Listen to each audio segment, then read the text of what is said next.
Come get these drops, indeed. We have them here, hot, fresh, right out of the fryer, ready to go. Some fresh drops. Fresh drops, yeah. Fresh drops, boys. All right.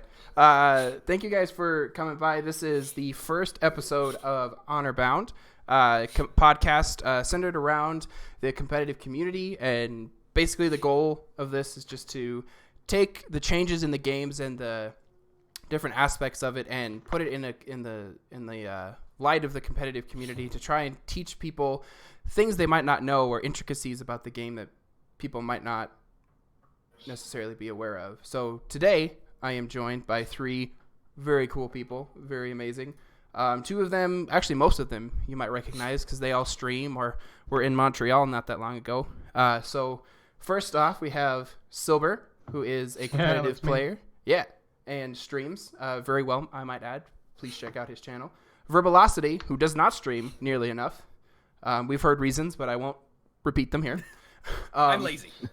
But he also is a great caster and actually just came back from Montreal and has done a number of other tournaments. So thank you, Verb, for being here. And we have Raven as well, who everybody knows is the arena, streams, does most of the For Honor tournaments, and is starting the first tournament with Spectator mode here in a couple weeks. And he is also Mr. Lock 'em Down himself. So Lock 'em down, boys. That's right, Lock 'em Down. Thank you guys for being here. I appreciate it. Before we get again, another thing before we get started, thank you to everybody who it has come out. I know I've canceled like 2 weeks in a row, but we're finally able to get it started now. But I'm thankful that everybody's still here. Worth the wait. Yeah, First episode number 3. Yes, third episode or first episode, third time exactly. So the topics that we're going to be talking about today are the new character, Jormungandr, and the patch notes, spectator mode, map design, and then perhaps we'll get into Ubisoft contributing Steel to tournaments, and what exactly that means for the competitive scene, among some other things. If you want a refresher on the topics that we're doing, you can just do !topics in the chat, and that will show everything that you need to know. Okay, so let's get started. First off, we'll do the new character, patch note preview, and everything like that. So let's start with Jormungandr, who is affectionately called George by Legion. What did you call him, Silber? Jaeger, what? I just called him Jägermeister, yeah. Jägermeister, yeah. So let's start there. Let's talk about what, like, from a competitive standpoint in like all the modes, 1s, 2s, and 4s. Like how viable like he is. Raven, let's start with you. What are your overall thoughts for your as a character? As far as the Jormungandr goes, I feel like he only has the capacity to possibly use competitively in 1v1s. I say possibly because he doesn't really have great pressure, not from neutral, and his train pressure isn't that great either. The whole concept behind Jormungandr is, he's going to drain your stamina. He's going to try to drain your stamina. And once he does drain your stamina, he's going to look for his punish. He's going to try and knock you on the ground, hit you 50 damage. If he can get a heavy off, that's 80 damage. So, he can deal big damage, but the problem with Jormungandr is in trying to get there. There's really no clear-cut way to get there because everything he does is, reactable. So you'll see, in Dominion, watching For Honor streams, playing For Honor the last couple of days, myself and streaming. In Dominion, lately the last couple of days, I've seen he can, get some kills here and there. But I feel like a lot of it is due to, the latency issues that we're seeing currently in matchmaking. Some people get in the game for free, not playing on ideal connections. It's bound to happen. Yeah. So, that being said, he doesn't have great hitboxes for 4v4s. He has body count, but he's not able to clear effectively. Probably the slowest pick clear in the game. And he doesn't really bring anything worthwhile to team fights at the current moment, just due to the nature of revenge and how quickly revenge is fed through his bashes. Yeah. Which are his main way of getting a gank. Mm-hmm. So, yeah. With that being said, I don't think he is going to be a competitively viable pick in 4v4s. Moving on to 2v2s, I don't see him being competitively viable there either. same type of problems. Hitboxes are too small. They don't have enough range, especially for the side heavy finishers. There could be somebody standing directly in front of you, or off to the right, diagonally just a little bit, and his attacks will completely whiff. So I think he could be a bit better and more effective in team fights if the hitboxes were improved significantly. Mm-hmm. They would have to be a significant improvement, because right now they just completely whiff 90% of the time. So it kind of diminishes the ability to target swap attacks, which is important in twos for sure. Exactly. Yeah, any team fight, target swapping is always going to be your first priority and the first thing you're going to try and do. And if you can't do that, then you really can't throw out attacks. Sure. You can maybe GB, look for some confirms with the teammate. If you have a conk nearby, or somebody who can put somebody on the ground really quickly, conks running bash is great for just putting somebody on the ground very quickly. You can get the punish off, but besides that, you're going to feel a lot of revenge if you're trying to do that by yourself with your bashes in a team fight. Mm-hmm. And moving on to 1v1s once again, the issue of pressure, it doesn't have it. So if you have good reactions, if you're fighting somebody like Legion, Clutchmeister, somebody like Silber, even Verb has great reactions as well, and so do you, Soresu. I don't think that Jorm's attacks are going to land more often than not. I think they're going to be blocked, or even better yet, parried consistently. Yeah, it seems like the main part of his kit, which is what you talked about earlier, is getting people out of stamina, and that really happens through his bashes. His bashes just don't really have any kind of threat because they're just too slow. Especially in a 1v1 format, it seems like if you want that to be the main tool, it needs to be sped up. Exactly, yeah. Especially his neutral bash, it's very easily dodgeable, and currently that's a GB, so it's more of a risk throughout than anything, honestly. Yeah. Chain bashes are better because they're 500 MS, but even so, they're still fairly reactable. Mm-hmm. And another big issue with him is spacing. If you do get hit by the bash and you're going into the realm of having low stamina, you can just dodge backwards once or twice, and he can't really close the gap effectively. Yeah. His top heavy dodge attack is very, very, very slow, and there's no pressure. The only time that that'll really achieve anything is if you're just using it to move forward, or if the person who's being threatened by the top heavy dodge attack is looking to parry it, because you can't soft feint into a GB. But I mean, realistically, why try and parry it if there's no pressure? Yes, you take chip damage, but right. You chip can just damage doesn't kill in this game, so it doesn't really matter. Exactly, it doesn't really matter. So there's no reason to react to that at all. You can just block it every time. So that being said, he doesn't really have that ability to make his punishes happen against a competent player. Yeah. Consistently. Okay. Silber, I'll go to you and ask the same question, and also ask if you know of any of his gank setups that he might have, because obviously knocking somebody down with the 50 damage is a significant amount of damage. So, what do you think about his competitive viability in Force specifically, and does the potential for his ganks increase that at all, or is it just pretty much the same as Raven's been saying? Well, Raven's basically said most things that are wrong with the character, right? He's not good in ones, he's not good in twos, he's not good in fours or threes or whatever. He's not good when he's outnumbered, he's not good really when he's ganking himself. Because what you're looking at most of the time is he has very low neutral damage. 25 damage side heavy's got 30 damage on blockables and top heavy. And he has not really the range to kind of be at a safe range to deal the damage when it comes to that. But the main thing that people fall back on is yes, you get 50 damage when someone's on the ground. There's a lot of characters that put you on the ground. Raider comes to mind. Even Kong can do it very quickly and very reliably. But that is essentially everything he has. He brings 50 damage to a gank. That does put people on the ground. It's not even completely the case at all times. For example, for shaman ganks, it's not very helpful because people stand up after the bite, and I don't think if you can land it reliably. For Lawbringer gank, it could be okay, but even then it's 50 damage. And the initial heavy that you would confirm the long arm with would be low damage. Ultimately, you'd be surprised to find that you're just gonna be ending up sacrificing a good character for a character that only really adds a good amount of damage to a gank when it does happen. But considering that you're probably going to be playing most of the time 3v4, you're going to end up with less ganks. Mm-hmm. And that's I think that's an issue that all team-based games suffer from. Why pick X character over Y character when Y character is a lot more efficient in all areas of combat, or it's a better pick overall. Why not pick?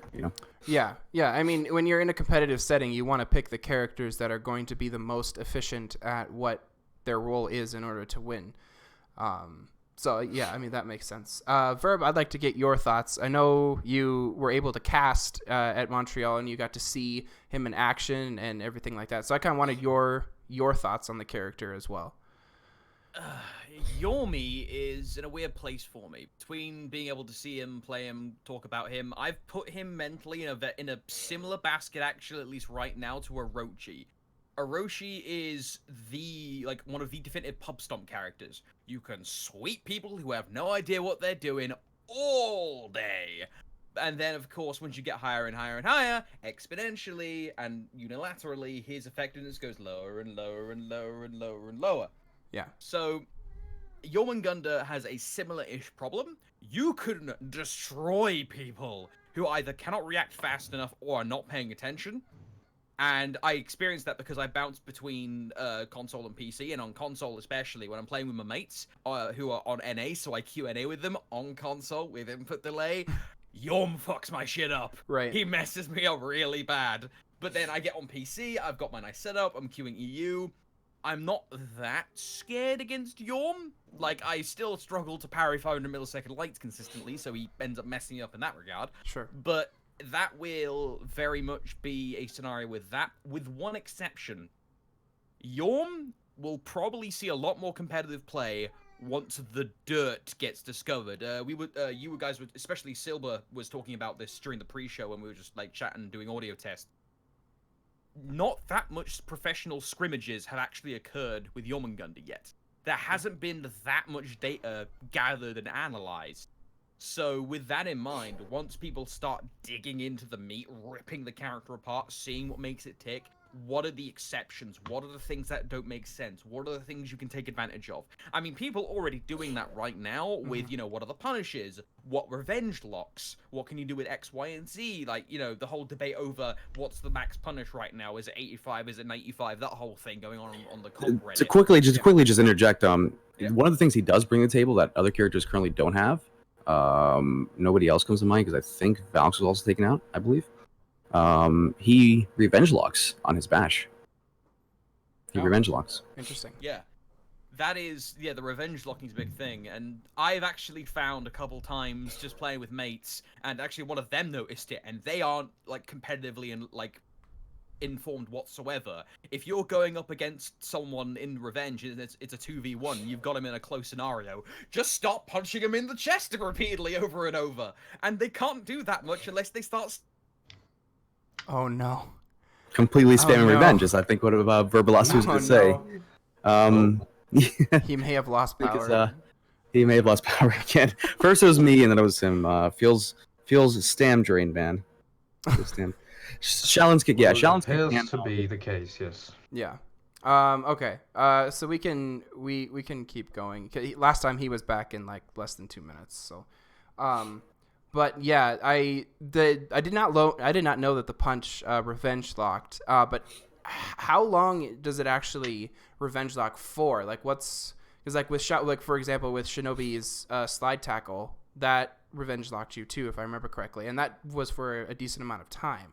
How long exactly is it for the punch?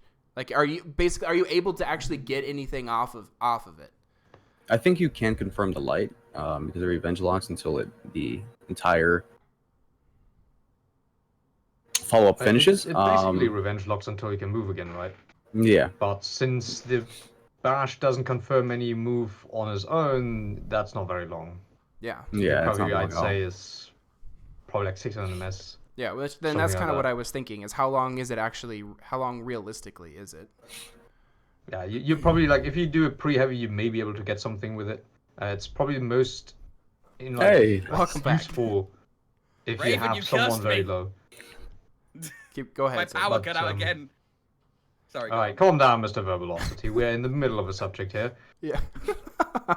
Go on. My bad. But no, like if you have someone really low and you know that you're gonna get revenge probably with the next hit, you can make it so that someone already prepares a heavy, and then you confirm the heavy, like some 500 ms before it lands, or 201, something sometime before it lands with the punch. And even if they get revenge with that, they're gonna eat the heavy.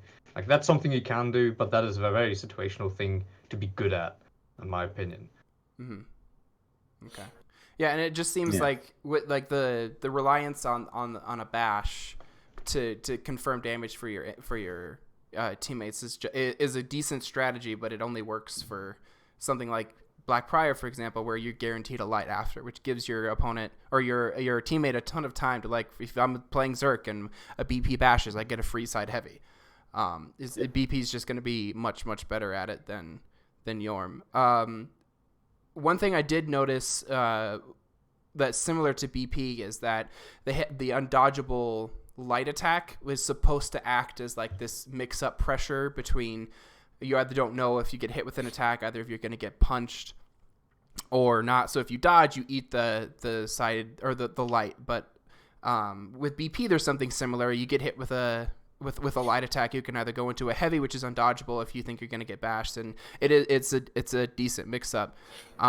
Is that kind of what you guys think they were going for with him, with giving him that undodgeable light, or shouldn't have been something else, like maybe a heavy or something to catch like BP, because the light just doesn't seem threatening enough. Like you can just wait to parry it basically, or deflect it if you're an assassin, because unblockables are easier to deflect.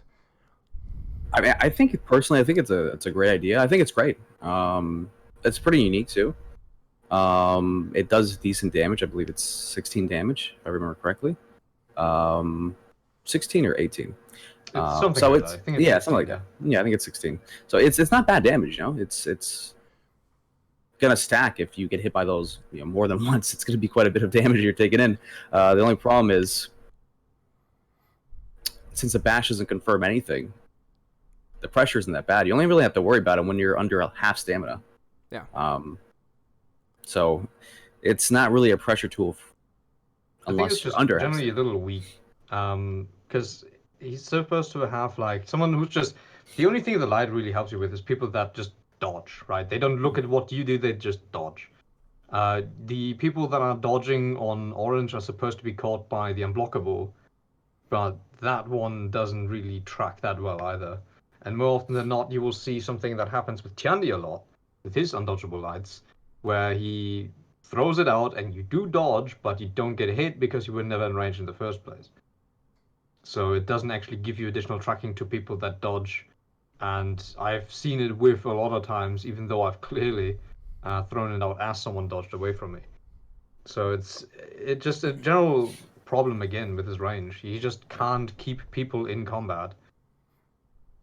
Yeah. So no pressure, no real ability to chase somebody down or use a roll catcher, like for example Warden's dash heavy. Kind of just. But he does have his dash heavy does track quite a bit. Yeah, that has good Can track. catch rolls on prediction. I don't know, on reaction that's probably not gonna work, but you can definitely catch rolls with it. But usually, who rolls from that character? To be honest, Right. Yeah. There's no real pressure to roll from. Yeah. Yeah, that's the problem. I proposed an idea that, honestly, that even if it wasn't unblockable, that dodge forward heavy attack, if it was 800, 700 ms, it would be a lot better, much better, because it's so slow. It's too slow right now. It really is. It's just way too slow. But now if it was unblockable, it would make sense for him to have a GB softpin from it, and that could just facilitate his kid in a number of ways. Maybe of course not letting it have a knockdown property, but he can chain off of that into a bash. If the bash confirmed a light, maybe, then he can chain to a confirmed light, or if the person has a back dodge because they're scared of the confirmed light, then he gets the second light after that, the chain light, which is undodgeable, so more often than not catch him if they're dodging too much. And then, of course, the unblockable have better tracking. Boom, there you go. That's a whole character, and then let it all flow together. So it has a real sense of versatility and flow in the loop, the combat loop, so to speak. Yeah. Because that's what all the characters are designed around, a combat loop. BP has a combat loop. Light, bash, unblockable, chain heavy, unblockable, and then you can go in a different direction from that. Kensei, has his soft feints. Nobushi back in the day even had her own little flow. Zerk, of course, all his attacks pretty much chain to each other, and that's fantastic. But this character, he just has those 2-hit chains, and that's it. You're done. Reset to neutral. Yeah. It doesn't really feel too engaging or too compelling. As a player, you press 2 buttons, and then you wait a couple seconds, you press 2 buttons again. It's nice to be able to, kind of experiment and try different things mid-combo. I think that could be it. Yeah, he feels a lot like Sent, but Sent even has the nice thing about him that he could chain a punch at the end of his chain. So if he's in Revenge, he can do 2 heavies and then do the punch on a target swap. And well, Yorm can't even do that. Like, he does 2 attacks, he's in recovery now. You're gonna get guard broken by anyone who knows that you have recovery now. And it's happened to me a lot. Like, every time I try to fight 2-on-1 with players that know the character, you really just do 2 moves and get guard broken. Like, you can really only ever do 1 action, and that action is usually pretty bad because it's like only the blockable 25 damage heavies or the very slow punch, which doesn't get you anywhere. And the moment you try to commit to one of the better moves, which are in chain, you have to commit to a very long recovery, and that just really doesn't help him at all. Yeah. I'd say right now he's in a very unfortunate place, just due to the state of his kit overall. Mm-hmm. So then, with his feats that he has, those don't really necessarily help him too much either. Like, for example, Warden isn't the greatest character in 4v4s for competitive because he's bash reliant, which can feed Revenge. He can't really 1vx too well. His mid clear got a little bit better because of the recoveries on his heavies, but he still can't really do a whole lot. But he has really incredible feats. Like, he has body count. He has thick blood, which can, when Shaman was very prevalent, was a good counter. Second Wind obviously is a really good, and then feat, and then morale booster was also really good. So sometimes he can be played for his feats. It also doesn't seem like, it seems like this is not the case for Yorm as well. Like, his tier 4 is, I think the one that is run is Scout and not his normal. Yes. He has body count. His tier 2, I think the tier 2 that's ran is his unique one, where if he hits a couple moves, he gets a shield. Yeah, that's not too bad. Yeah, that next one's actually pretty alright. Yeah. And then his tier, honestly, his tier 3 is hard to kill. Pretty good as well. Yeah. It was hard to kill is good as well. But honestly, the hammer throw, it has fantastic range. And then, like, once you get that, obviously they're out of stamina. So, I mean, if you can get the... And that's the problem with the hero itself. It's just too difficult right now to actually land his punches and get his punish off. How much damage does it do? 25. 25? Okay, so it's like an axe throw. But makes him out of stamina. Okay. Yeah. I mean, I could see that feat being run a lot more if his bashes were actually somewhat threatening. Which is why I think... hard to kill is probably just going to be ran more because it's consistently useful, whereas the tier 3 might not necessarily be. In a team fight, I could see maybe perhaps like to help with ganks, I suppose. It's pretty good. It's pretty good. The feats usually tend to feed Revenge quite a bit. Mm-hmm. So if you already had a flag on him, the axe throw may actually give him Revenge on half bar. So yeah. It's kind of like at best I treat it like Berserker's axe, where it's like you can finish off people with it quick. You can catch people that'll run away from you very effectively because they're not out of stamina and you can't run away from them anymore. But by the time you catch up to them, they're probably gonna have stamina again and run away. Right. It's kind of hard to say. The hard to kill, I'd say, is very decent. It's a very good feat. But him being alive for longer too doesn't really help anyone. Like, sure, you're alive, but what you gonna do with that? Right. It's much like heavies were on release. Like, yes, you have more health, but your heavies and your lights are slower, and they do less damage than the assassins. You're basically just a big old assassin that dies slower, and is also worse. And he feels a lot like that. He feels very much like I had a feeling with Lawbring on release, on Season 1 release. He had 12 damage side heavies on 600 MS. He had no hype armor, what to say. He had this big old health pool, a shitty old shove that confirmed nothing, and very weak lights. Mm-hmm. And he is kind of the same. He has a melee move that confirms nothing. He doesn't really have any damage, and his health doesn't matter because it's just a time clock, basically. Yeah. Okay, so I think we've covered this pretty decently. The consensus is he doesn't really offer enough with his feats or his move sets to really be viable in 4s or 2s, even 1s. So let's then move on to the patch notes and talk about a couple things that are relatively important for the character changes and the competitive scene in general. Starting with Nobushi, she got a lot of changes, and with body count also being nerfed, which we'll talk about later. Her power's just been kind of reduced, if not completely gutted, in the mid lane. Verb, have you been able to play against the new Nobushi in your MM adventures and gauged how you feel she is to fight against or fight as if you've played her? I've had a couple encounters, not long, very brief. Not a lot of Nobushi's have come out of the woodwork since the changes, and it's mostly been standard fare. No one's been trying to go too crazy, at least for me, of like hidden stance, hit, hidden stance, hit. It's mostly just been like standard-ish Nobushi play. I could probably tack that up to people still used to their old ways, like, you know, not that many people are doing hidden stance, you know, heavy confirmed kick Right. in matchmaking. Mm-hmm. So Which is also no longer a thing, yes. Yeah, which it's is no longer there. a thing. Yeah. So you're not going to notice that as much, that change, since not a lot of people did it anyway. Maybe people will start doing that more often when people see, like, oh, okay, so part of the indicator is hidden and it makes it maybe faster. But apart from that, it's like standard-ish Nobushi fare for me. Nothing really too much has been noticed as of yet. It's going to be competitive where we see how much Nobushi is all of a sudden mysteriously evaporated from the pick rate. Where we'll truly see where, like, all right, Nobushi's been put in the ground and there's a gravestone above her head. Yeah. Yeah, and then Kensei happily steps up and says, I'll do this. Okay, so then from a competitive standpoint, Silber, seeing the changes, there's no longer body count is nerfed.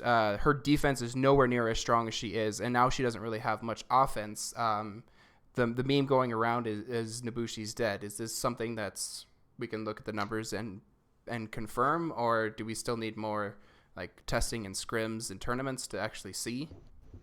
Well, I guess it kind of depends on what you define as dead. Nobushi was a must-pick since Season 1. She has been the dedicated mid-clears for, like, 11 seasons now? Yeah. And this is a very long time. She had it coming at some point. We knew she's going to get nerfed at some point. They don't like the idea of a character having the status of, you know, just having a mandatory pick in teams. But I feel like a lot of people are a little overestimating just how much she got nerfed, considering that she was just at this super high pedestal before, and now she's in a place that is a lot more relatable to the other mid lane characters like Kensei, Lawbringer, and even Conqueror. She still has her hitboxes. Her Sidewinder, I can't really decide if it got buffed or nerfed. It was sped up to 1000 ms, but it was also delayed more by 100 ms. I personally have not grabbed a single Nobushi out of a Sidewinder yet, but to be honest, I have not really had like a proper mid lane battle in scrims just yet either. It's kind of hard to say when it comes to that. Her zone, of course, is unchanged. It's still perfectly fine for clearing mid, but I think body count is the main factor in change that we will see in mid lane fights. Yeah. Because you can now actually kill people clearing minions. And Nobushi will have a pretty big problem now with Lawbringers, who already were quite the opponent for her. And I'd say Kensei is going to get a lot more popular now with his, well, generally just health changes, like his lights being actually useful, his Palm Strike being ever so slightly stronger, and having a little bit more damage as well. Like, it's not very much sort of a big change, but since Nobushi has been brought down to their level, it's probably gonna have a lot more impact on how we're gonna have the teams we picked. Vince has said that competitive is probably a lot more about um, like what you're comfortable with, comfortable picks, rather than dedicated team compositions, Mm-hmm. because everyone seems to be rather on the sameish level when it comes to their effectiveness in 4v4. Okay. All right. Raven, what do you mean? You got anything to add to that, Mr. Raven? Yeah. I mean, pretty much echoing what you guys have already said. She got a huge nerf, which is a good thing. I mean, she was god tier in 4v4s, and I mean, you against a combat Nobushi, you really couldn't do anything for the most part. So it's a good thing she got nerfed. I'm glad that she got nerfed. I'm glad that things like we'll touch upon this later. Body count got changed as well, so those go hand in hand, of course. I do see her being a little bit more efficient in 1v1s, just because of the fact that hidden stance lights are actually 400 ms, and against the average player, and even competitive players, I mean, they'll still have a for the most part difficult time. It was actually kind of weird reading those patch notes myself. Like I was going through them through the hidden stance changes, and I'm like hidden stance, stamina, penalty was gone. I'm like good, and it goes on. It's like hidden indicator for the lights by 100 ms. Okay, that's good, and then good and good. And you just went down the line, and it was all good. And then they came to the final line, and it said the kick after the heavy in hidden stance is no longer confirmed on block. And there Yeah, I that was. was very disappointed because they set up this great mix-up by increasing the light's speed, so you couldn't just see an indicator and then know, okay, it's the heavy. Here we go. Um, like now you just sit there in hidden stance, and the enemy is just gonna block on indicator, and he's nothing to fear. He doesn't have to parry the lights. He doesn't have to parry the heavy because the heavy has no threat behind it. So all you really got to do now is just block and be done with it. Yeah. If they kept the kick, her hidden stance would actually have some pressure on it, because if you didn't move and it turned out to be a heavy, you're gonna eat a kick, which would have not even been that much damage anymore. It would be 12 damage instead of the 20 that it used to be. So I don't really know why they removed it anyways. Yeah, I think I definitely. I think they should bring that back. It was a Yeah, they very should. interesting mechanic.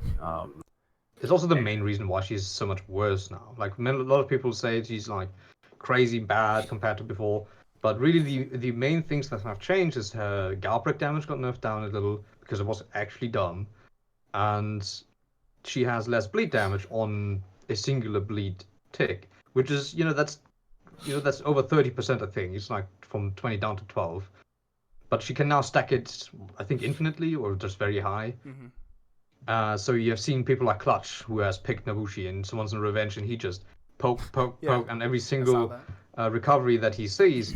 And when they're out of revenge, they had half of their health bar, but now it's gone because they're now bleeding out. Yeah, So I'd say the bleed overall is not really nerfed per se, it's just changed how it functions. It's no Yeah. longer a rushdown mechanic as it used to be. It's more of a, well, probably more like what it was intended to be, like a high damage but very slow ticking thing that is hard to apply like the entire health buy off. And but then we got to the kick, and that's where her real nerf comes from. Yeah. Her kick was used to punish a lot of recoveries in mid lane. She could recover. She could punish Lawbringer with that, his zone with his super high recovery on it. She could punish other Nobushis with it, but now she actually has to go way closer than before, so she can kick out of the hidden stance directly. Before she could keep her distance, then close in with the heavy, and then kick from that. Now she actually has to go in there and probably get hit and bait it.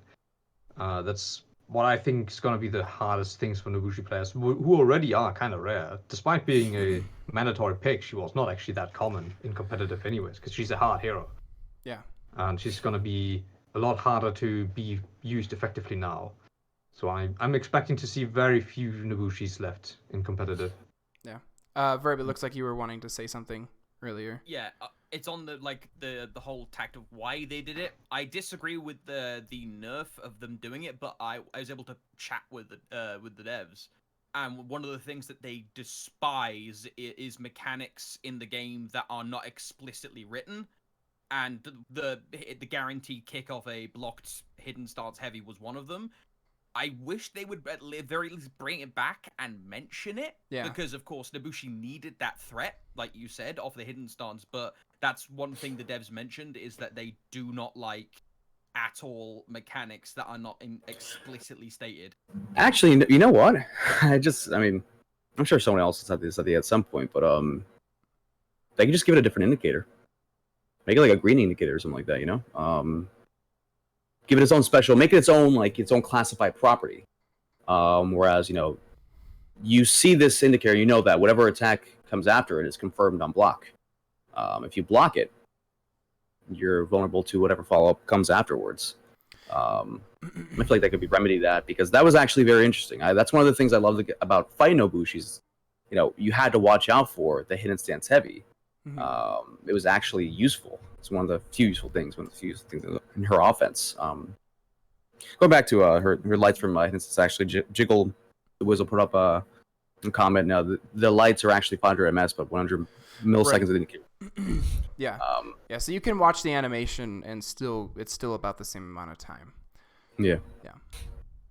Well, I wouldn't place too much trust in that, though, considering that with Raider, who has a very obvious animation on the stun tab, and it is really placed before the indicator comes out, but people have a very hard time with that too. So yeah, that's true. It's I don't know. It kind of depends on how you play, but I feel 500 ms attacks with 400 ms indicators are pretty effective in what they are supposed to do. Yeah, and I think it's when you pick up the game, it's kind of inherent for you to watch indicators for what to do next, basically, to block, to parry, dodge, like whatever it is. So hiding it for 100 ms, I think, is a great idea. We'll have to see like how it actually plays out on paper. I wanted to piggyback off of something that Verb said, was that they didn't like having mechanics that were unspoken. It seems to me that with the removal of the training videos and everything, that and a restructuring of that, something like this could be a great opportunity to add into the game for people to learn.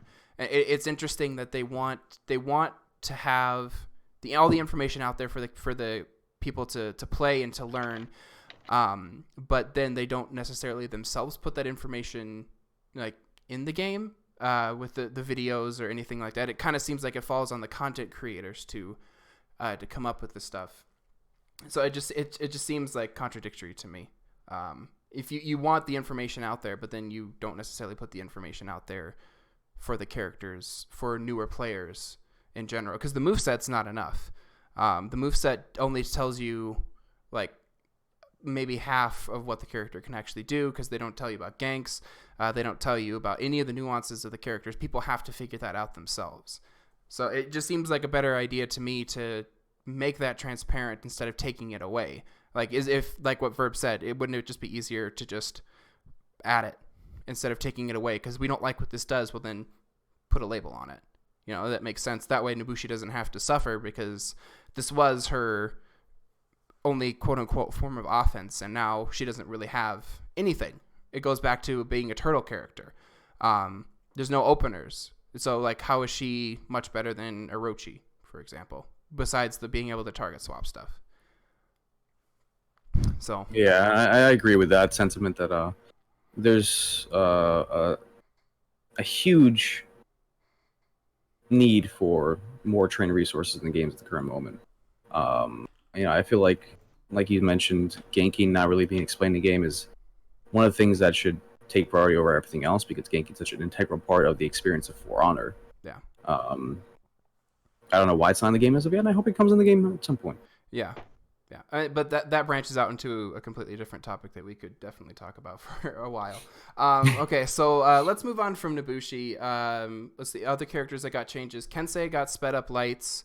Warden got recovery changes, so not really a lot there. PK got some buffs, but again, they're recovery, so I don't really think it changes. Stamina or something of the sorts. Yeah, her recovery changes, and now her zone. Even if you feint the second half of her zone, you still pay the stamina cost, which actually, I'm not sure. I was playing a little bit last night. It seems like if you feint it when you're very low stamina, it guarantees in a weird way. So it drains the stamina cost, and it'll make you If you fainted when you're very low stamina, throw out the attack anyway, and then that would be a free parry. Yeah, I have to test that, but yeah, but in mostly like when you watch competent PKs play, like their stamina isn't going to be below half too often because they need at least that much for their zone, which is really pretty much all they have. So I don't know. I don't think it really changes too much. Where they'll be placed in terms of competitive. But let's talk about we've talked about it a bunch already, but let's talk about body count. The amount of stamina that it gave, or the amount of health and stamina, I believe, that it gave back, is reduced. And did it change? What else did it change? Didn't it change 3 things? They changed the stamina and the health. That's basically it. Okay, I thought there was one more. Like it only does 2 things. So. Okay. So then the stamina is reduced. The health that you get back, the health is reduced. So how is this going to change mid lane? Verb, I want to throw this to you because you were talking about something very interesting in the pre-show about how Shaolin might be an interesting idea to explore because of the heal on block, even because of the body count nerf. Yeah, basically the whole idea I've seen thrown around for that is, remember how Conqueror is completely dumb to kill in mid because heal on block exists? Well, Shaolin could be a more easily killable version of Conqueror, but his clear's better because he's got a bigger stick. And the zone, of course, is not a completely fantastic hitbox. If people who've played Shaolin and tried to clear mid before, it is not like a totalitarian kind of zone like Nabushi's is, where everything in that hitbox is going to die. But it could potentially still be used as a mid clear because these days, with the body count nerf, the ability to rotate is going to be arguably more important than the ability to go, I'm sitting in mid, no one's touching me, deal with it. Mm-hmm. But with Shaolin, he's got the teleport of Blessed Transportation for late game. He's quick already. Like, he's not tied for fastest movement speed, but he's bloody close from what I think. And on top of that, he's also got he's got Blink, so he can quickly go whoop, and like help out someone with a fight if it's nearby in lock range. So with that and heal on block, you lose Invigorate, which could be a problem for some people. I know some people do prefer the ability to heal their teammates off of blocked, cheese stance spam. But the option is now there, with body count not necessarily mandatory anymore because of how it still gives you not necessarily little, but it's no longer massive. Like Silber was saying in the pre-show, you will still go out of stamina in mid if you are just throwing attacks, trying to hit people and hoping the minions keep you sustained. Yeah. You can't zone 10 times in a row anymore.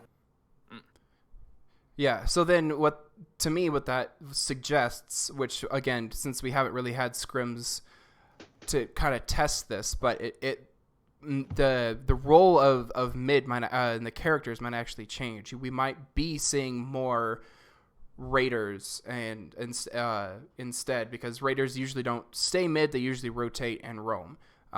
So it suggests to me that we might actually get somewhat of a shift in meta in that what the characters do, because if rotations do become more important, then the characters that are picked might actually change. Raven, what are your thoughts on the body count change? I think it's healthy for the game. I think that was something that was also a long time coming. Because you could sit in mid the entire game, and if you were having a good game, you could just sit there and never leave. And for most people, myself included, that's kind of boring for the most part. Some team fights in mid can be exciting here and there, but nobody likes to sit in mid the entire game. Nobody likes to fight, another opponent in mid the entire game. It adds a dynamic of having to rotate more often. And it just makes it adds another layer of complexity upon the already complex Dominion game mode, as well as Breach too. So I think it's a good nerf. As far as the stamina nerf goes, I think that's even bigger than the health nerf. Yeah. Because now you have to really time your zones and space them out a lot more, and watch your stamina a lot more than you used to have to. Because you could be very generous with your stamina before the nerf. You could just kind of throughout zone after zone, as Ken say, or Lawbringer, or even Nobushi for that instance. So I think it's a good nerf, and I like the idea of it affecting the entire playstyle of Dominion now. Yeah, that's kind of what is interesting to me too. I play Zerk most of the time now, but I was a Warden main for a very long time. And before I decided to switch to Zerk, I would scrim with Warden because it was the person I had the most experience on. So I'm kind of interested to see if Warden will have a place. I don't think he will because he can't really 1vx very well. He can 1v1 great, but he can't really anti-gank.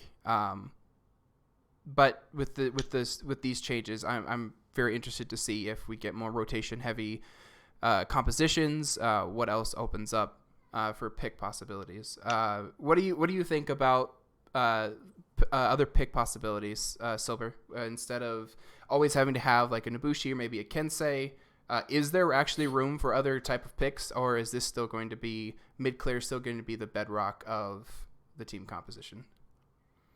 Well, it's definitely gonna be one of the most important aspects when you're making a team for sure, because mid lane is the point that gives you the most points of all of the possible available options. But I think in general the meta will change quite a bit just because Nobushi got nerfed quite heavily. Someone who we haven't even gotten to yet, but has been completely taken out of the picture is Shinobi, who has absolutely been deleted from the competitive scene. Yep. He was a mid laner before that, and we can see, of course, Shaolin's getting in there, JJ's getting in there.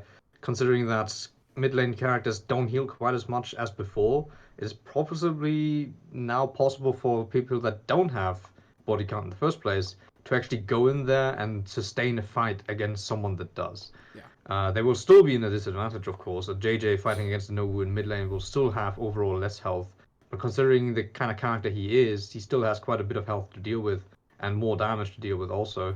So we can definitely see a lot more variability in how mid lane fights will play out, rather than most likely how they are initiated. I still think Nobu, Lawbringer will be the main mid laners coming forward, especially considering that Lawbringer is again the best ganker in the game, considering that Shinobi's been taken out of the picture. Mm-hmm. And we'll definitely have to wait and see, I guess. Like that's the kind of change that we have to deal with, considering that also second wind's been nerfed. Yeah. So mid laners who usually have also second wind running don't just have the option to second wind in every single fight. They have to pick and choose now when they use that. Ultimately saying it'll take quite a bit of time to readjust. It's quite a huge change. I feel like a lot of people will start to realize this later down the line rather than immediately, considering that you still have the same comms most likely running. The mid laners going mid and the other going to the points until they actually realize, wait, hold on, I can actually win this fight now. And then they may adjust their complete team around that, rather than just their strategies. Yeah. One thing I'm also interested in hearing from you guys is how this will. Let me go back. Mid is one of the is arguably the most important point in the game because of the minions give you hard points, and it generates more points. Yeah. It just gives you more points, and it seems even with the change, it seems weird to kind of to take the importance off of that because of the sheer amount of points that you can get. Is that going to be enough of a motivation to maybe keep characters that are better at clearing mid than being at side points, or is all of these changes to Nobushi and second wind and body count enough to say yes, mid does give us the most points usually between the side points, but we're just not effective at it anymore. We're going to change our strategy. I don't think that's the nerf was that big. I don't think it's going to diminish the importance of the midpoint. I think that mid is still going to be mid, the point that you go to first, and the most important point in the game. Because the fact that it gives you hard points is such a huge benefit, especially late game. So yeah, going back to different picks that we may see, I think Hitakiri is going to be more prominent. I already was seeing Hitakiri's often in scrims, but I think the Hitakiri is going to be even more effective now. Now that Nobushi was nerfed, and Silber before the stream started was mentioning really the only characters that compete with Hitakiri mid are really Conqueror and Lawbringer. The competitive scene is most of the people know each other in the competitive scene, especially when you get to the higher levels of the competitive scene. Yeah. The people who are in it know who the other people play. So I think that Hitakiri is going to be a really good pick if you know that somebody plays Kensei or Nobushi, because Hitakiri is just kind of a harasser, and Hitakiri's defense is very, very strong. And now she actually has a very good mix-up, in my opinion. Yeah. You can't just backdodge it. You kind of have to deal with it, which can be scary considering she has hyper armor variable timed heavies with very quick hyper armor startup. So I'm interested to see how she performs now in mid, especially when you think of the interaction of heal on block. I think most people who play Hitakiri and who tend to go midpoint run heal on block, but it's a very, very underlooked feat in my opinion. It's very, very strong. You can walk into a crowd of minions and heal within 10 seconds full HP if you were at like 2 bars. The healing rate from heal on block is really good, so I think that should be able to compete with other mid-clears. But it does take a lot longer to get that feat. What were we going to say? I only think it's not known that much because the hardcore conk players who used to play conk competitive mid don't play that much anymore. It's like how you see occasionally sometimes Tree Jack. He doesn't play that much comp anymore, from what I understand. He plays sometimes, but not too frequently. It's like Gravelord plays a decent bit, but I know he's been jumping around to different picks. And also Conqueror in general, only until now, we may see Conqueror picked way more in the mid. So once that gets fully, understood, and, hey, heal on block wasn't touched, guys, we might be seeing that, and jumping onto what both of you guys said before, mid is still going to be incredibly important, but the way it's approached is going to be different now. Because of you can't just go in and wipe the floor with everything and get the heal and then blitzkrieg pressure forward to the enemy on mid. It now might be more of a delay style where you sit there, hold it down, and try and keep it yourself safe until your teammate can come in and help you in gank by using heal on block to stall as long as possible. Now, admittedly, there isn't as much benefit to the team overall by stalling because you can stall out point gain on A and C, on home point and enemy point, but you can't stall out mid point. It's going to be giving minions it's going to be giving points if it's captured unless you can kill all the minions, which of course if you're trying to do sort of a totally delay style will not work as well. So with that in mind, heal on block may be good, but we might also be blowing too much smoke up its back. No. Oh no, dude. Very unfortunate gamer moment. Yeah, he was making a really good point. Yeah, heal on block is more in the limelight now potentially because of the body count nerf. Yeah, and piggybacking off of that, just a quick comment. I think Conqueror might become the most efficient mid clearer now, the best mid clearer in general, because he'll have body count and heal on block in late game. I don't think Kong actually will change at all.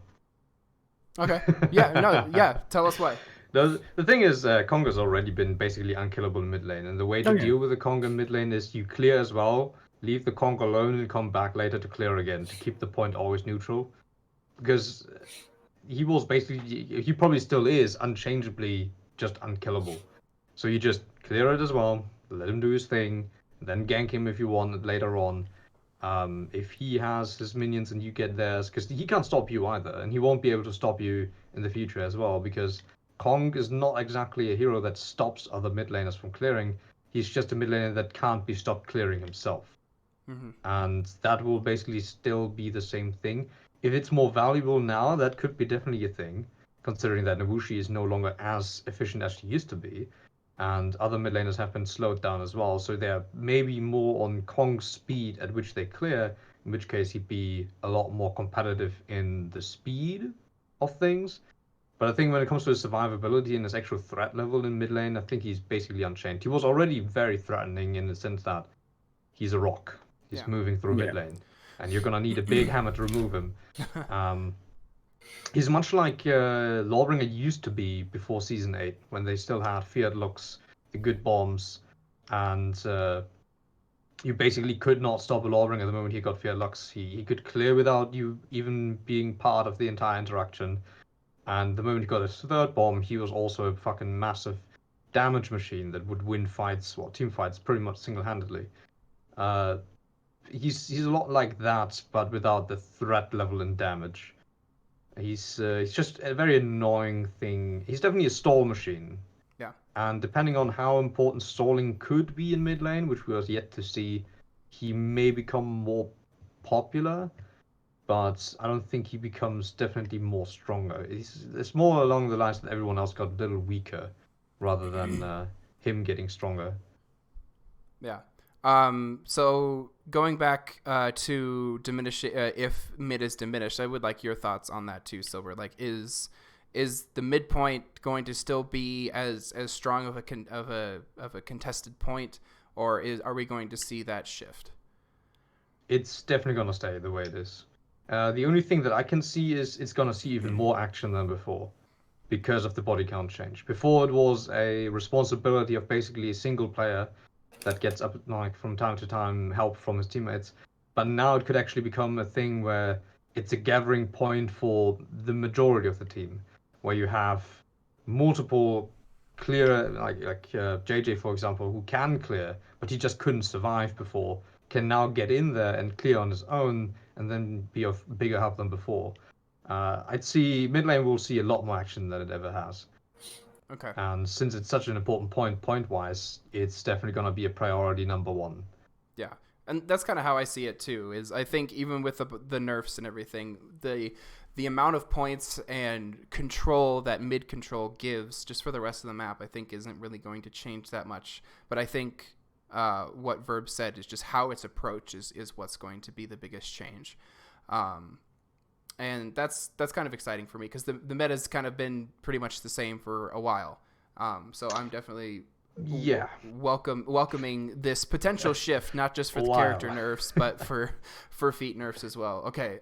So we have one more very important feat, which is Second Wind. The cooldown on it's 2 minutes now, correct? Yeah, it was doubled. Yeah, it was doubled. So Second Wind is pretty much a must pick for everybody who has access to the feat.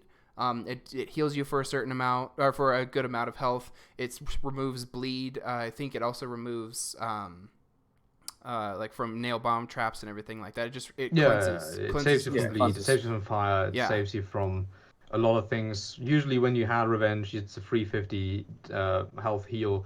Yeah. Second Wind used to be a main thing to always pick when you have it. It probably still is, all things considered. There's some characters that also have like a second good tier 3s, but tier 3s in general are just kind of bad. Yeah. There's hardly any good tier 3s, so if you have Second Wind, you probably still pick it. Mm-hmm. But the thing is, you will no longer have Second Wind available in every fight.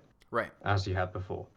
Usually you had Second Wind in literally every single fighting encounter, and now you have to think a bit more because it's the same cooldown as Oathbreaker now on BP. And anyone who has ever used Oathbreaker on BP knows that they use that feat probably like some 2 or 3 times in the entire game. And then the game's over. Yeah. Second Wind will be very close to that. You still can use it more often because it's like got more chances to use it. So I'd see it being used anywhere between 3 to 5 times in a match. But that is a big improvement from 6 to probably like 15, depending on what character you have. Especially since mid laners are slowed down now.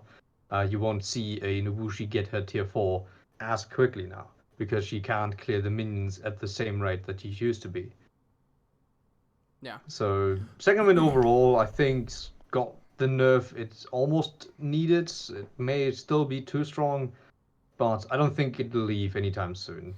Yeah. It's just the other tier 3s are just too bad. Mm-hmm. That was going to be my main question. Actually, is the increase in the time in the cooldown is obviously important, but I think what makes Second Wind so strong is the basically cleansing of status effects. So Raven, question for you is this nerf enough for it to be picked over something else, or do you still think that it needs just a bit more work? Like it's still too strong? At this point, I don't think it's too strong, just because the cooldown is pretty significant. I think even an even better way to put it would be maybe the other tier 3s that are out there just don't compete with probably the best idea for my idea in any type of like RPG strategy, whatever it is. If you have anything that can heal you, prevent your death, probably you should run. Sure. It's probably you should run, but Second Wind, it changes the outcomes of fights very easily. By pressing one button, you gain a ton of health back, and I mean that's just such a significant benefit that I don't see any other feat that's worth running over it in the tier 3 tier. So yeah, nothing comes to mind for me either. Like, I'm definitely gonna experiment with the bomb on Lawbringer, but that nerf was pretty harsh back then. It's only a 30-second quicker cooldown than Second Wind, and since minions don't heal you as much anymore, you can't even heal that much from minion lane anymore. It's tier 3s are just in need of being a lot more competitive, I guess. They don't really make big of an impact. A lot of them are either too strong or weird, and others are just like especially the offensive ones are just too bad now. Projectiles are okay sometimes not. Bombs have been nerfed into the ground. Then you have heal on block, which is also tier 3, which is pretty powerful. And then you have Second Wind, which is pretty powerful. And nothing else really comes to mind. Like I can't even really think of anything. Did you mention Tough as Nails? We have not. Which got nerfed, yes. Okay. But yeah, it did get nerfed. It's also Tough as Nails is no longer something that you would pick. It gives you some 25 health or something like that on BP and Warlord. JJ would see a little bit more health than that because his health pool is a little bigger than that. But that's just compared to the 37 I think it was in the beginning before the nerf. That's too big of a change. Second Wind, I say, Tough as Nails is probably not going to be as prevalent anymore.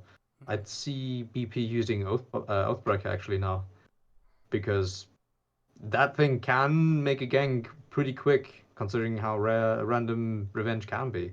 And I think we lost Verbalosity again. Oh, no. Basically, TLDR, I think I figured out what's causing this weird-ass crashing issue. I'm installing a new driver right now to try and fix it in the middle of the bloody show, so sorry. Please continue. Nice. Okay. Well, yeah, we can't do this without you, after all. Yeah. We're 4 people. Yeah. So I think I'm pretty much in agreement. I think Second Wind having the increased cooldown is fine. I really think that they need to remove its ability to cleanse status effects. It really, in my opinion, should just be something that heals you. I don't think bleed should be removed. I don't think fire should be removed. I just think I think the feat is still just a little bit too strong. I think the cooldown is fine because it was able to be used too much. But now I think they really need to look at getting rid of the status effects. Because I think the feat does too much still too efficiently. I think it needs to just be a heal, nothing else, because it just counters, like on Warden, for example.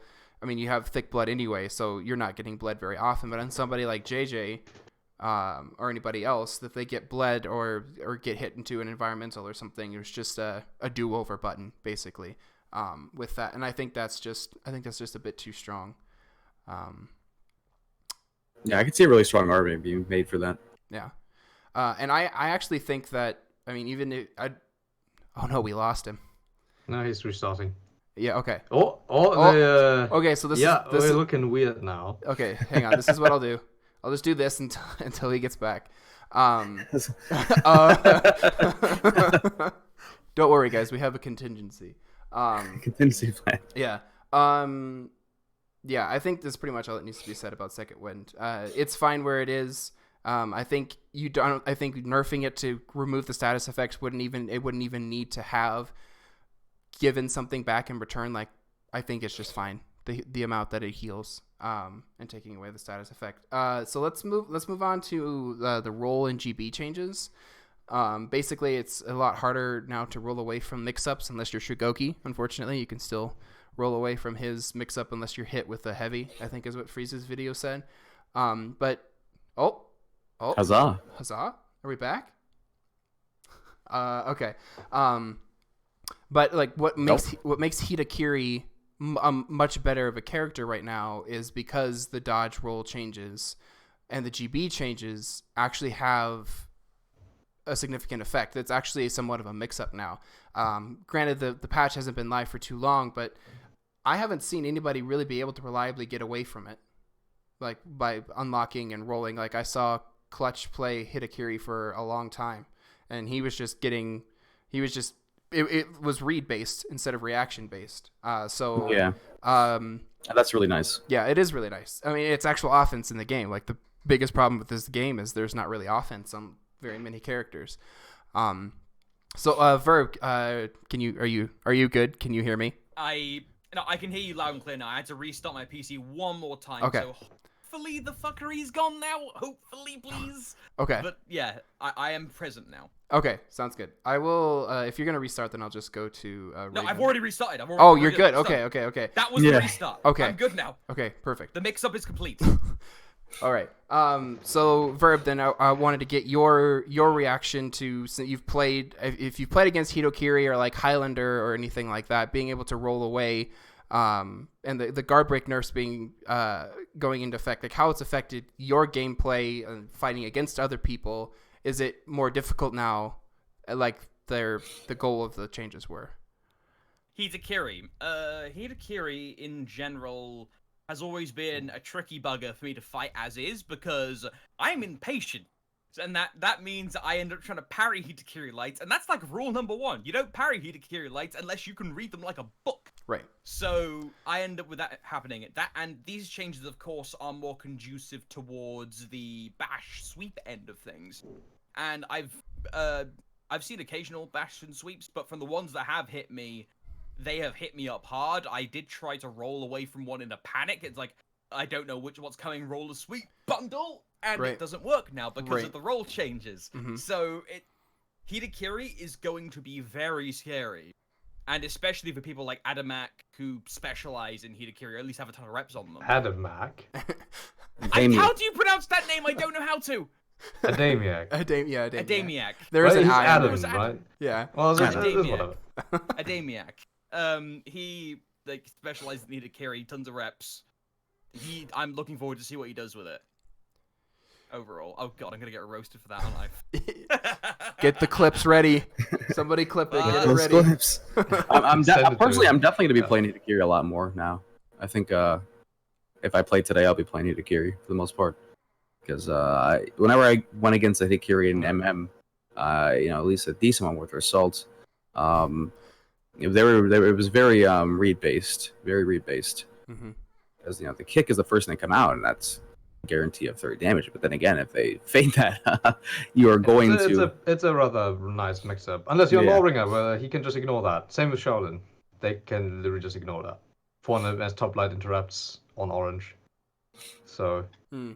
They can't do anything about that, but that's only 2 characters.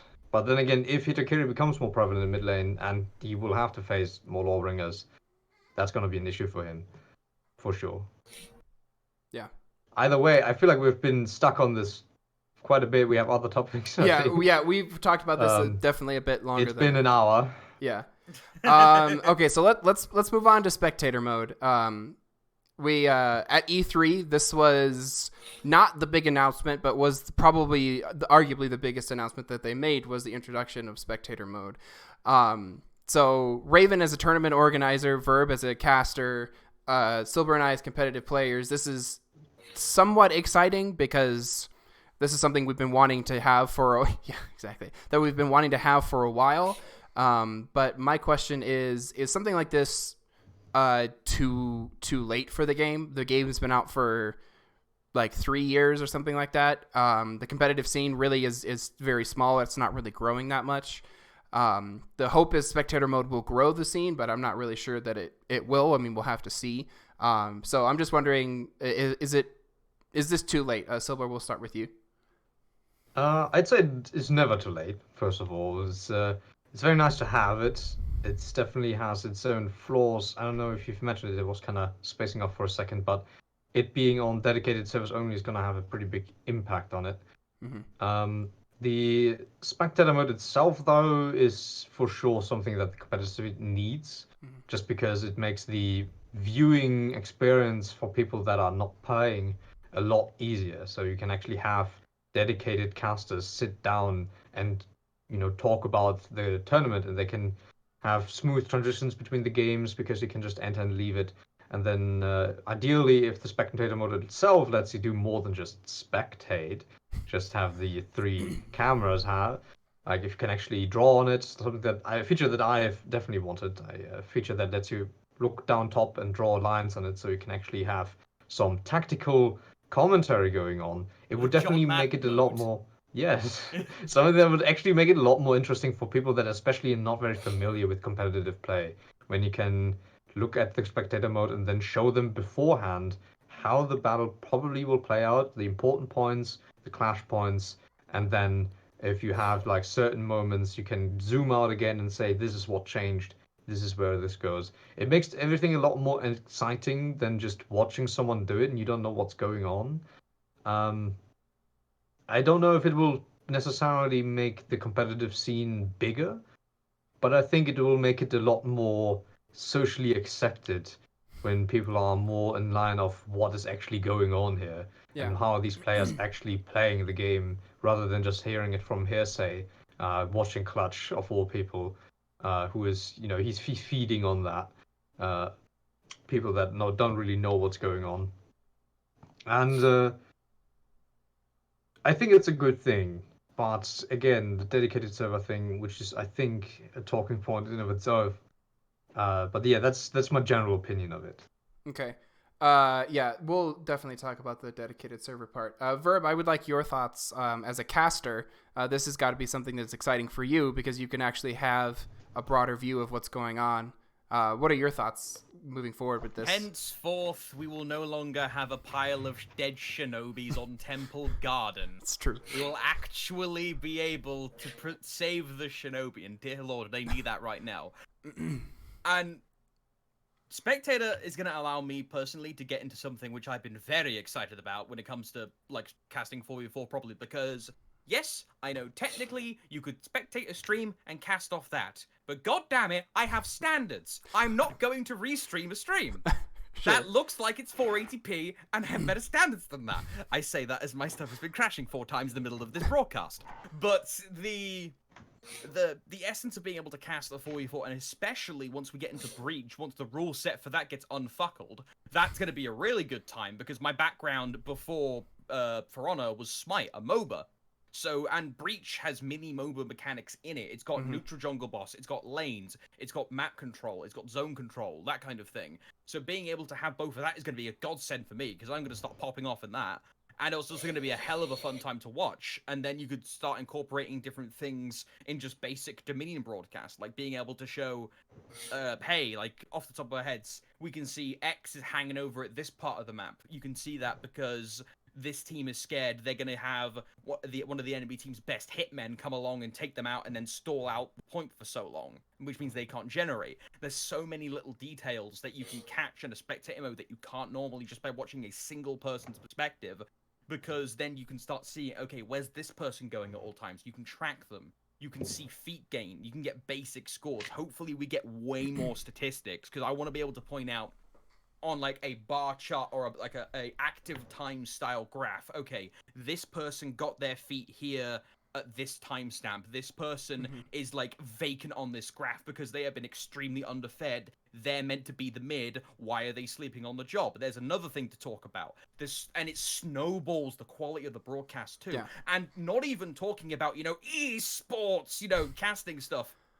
The one, like, there's so many other things you can do with it. Like, YouTube content creators have been wanting to do spectator stuff for so long, with, being able to make montages easier. The NVIDIA Ancel bug, only some people are able to actually recreate the bloody thing to actually do this kind of free cam stuff. And on top of that, there's also the stuff the competitive community itself can use it for. Analytical purposes, being able to see, all right, this game sucked. Which one of you fuckers is to blame? Let's go into Spectator and find out. Yeah, VOD reviews. And you can use... Yeah, VOD reviews. Yeah. And also on top of that, probably one of the most requested things I've seen, or at least wanted things when it comes to Spectator mode, Scrim Cam. All the times you see people plussing up in Discord, wanting to scrim, and it's like, hang on, is anyone here scrimming this? No one here wants to scrim this because it'll mess with their connection. Oh, great, I guess it just isn't happening. Now you can have someone who is up to the time I've always wanted to, set up a dedicated scrim channel. It's like, oh, I have people plussing up for scrims, quick, pull the Spectator on them and just film the scrims so people can watch it back. So there's going to be all sorts of fun stuff to be done with just Spectator being introduced with barely any features. Yeah.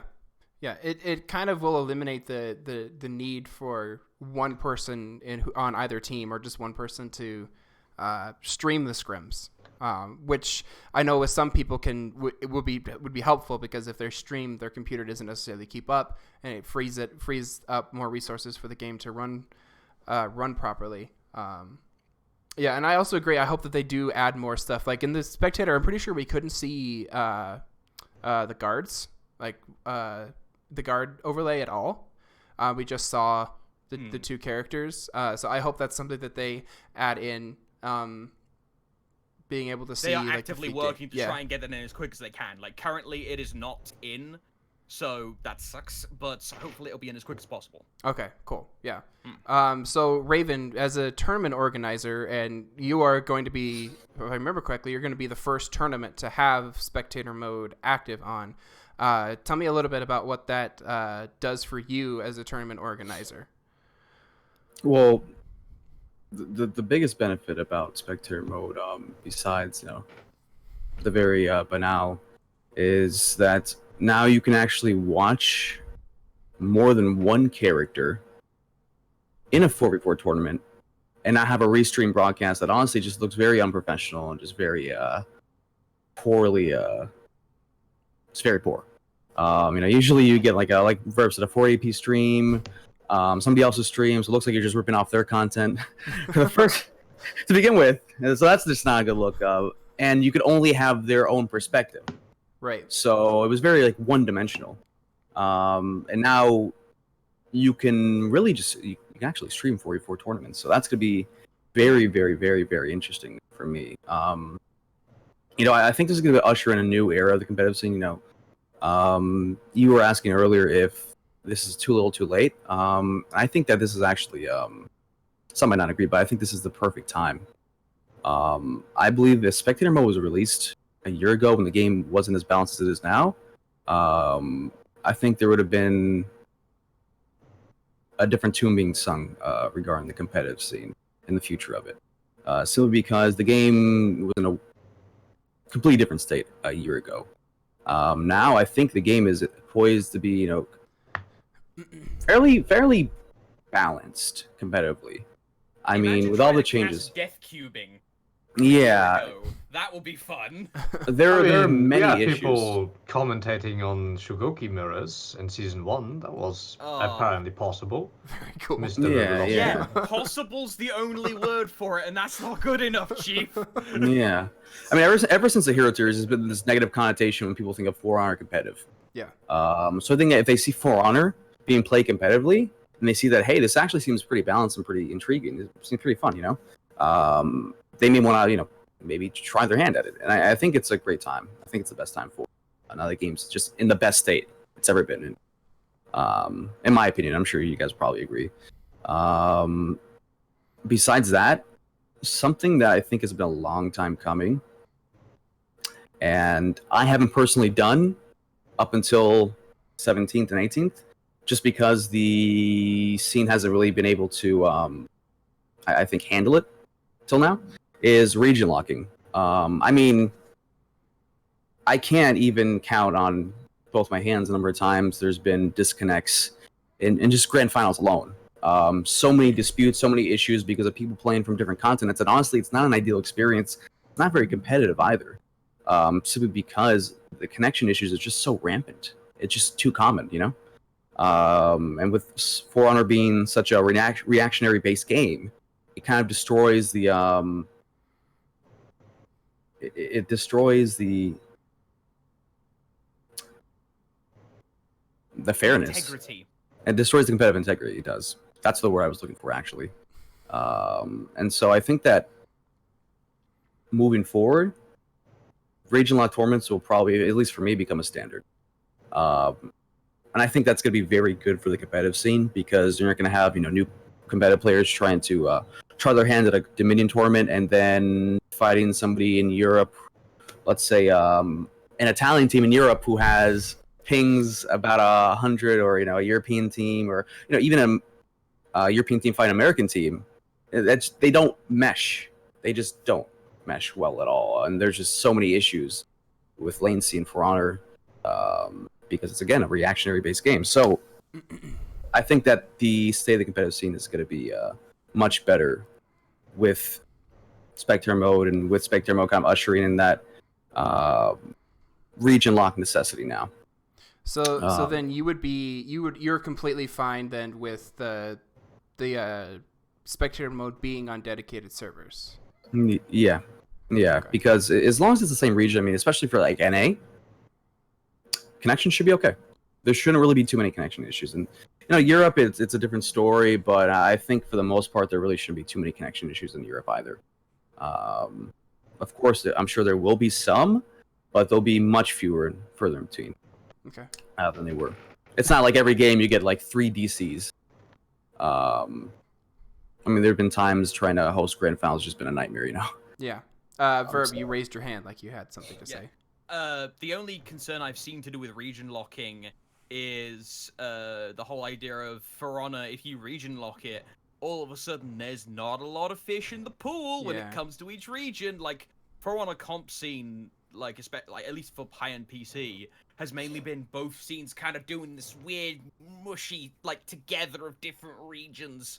There hasn't been that much in terms of region segregation, so now with that being a thing, like, I saw, like, Tempest in chat, like, so EU will only be Clutchmeisters, UDDA, and a handful of Ruskies. It's like, okay, cool, but hopefully with, like, Spectator allowing maybe some of the lower tier teams to, like, say, oh, okay, some of this stuff looks quite cool, let's give it a go. There will be the problem of course, mid-tier teams or aspiring teams running into the ultimate dedicated digital athlete and getting their size 14 boots shoved firmly up their backsides, but they will still be able to give it a good lock. And with Spectator and with the the high steel like tourneys coming up, you can, if you still place decently well, you're still gonna be in the money, quote unquote. So hopefully with that in mind, that problem of the lack of like lifeblood for the segregated regions either falls off quickly or gets fixed over time.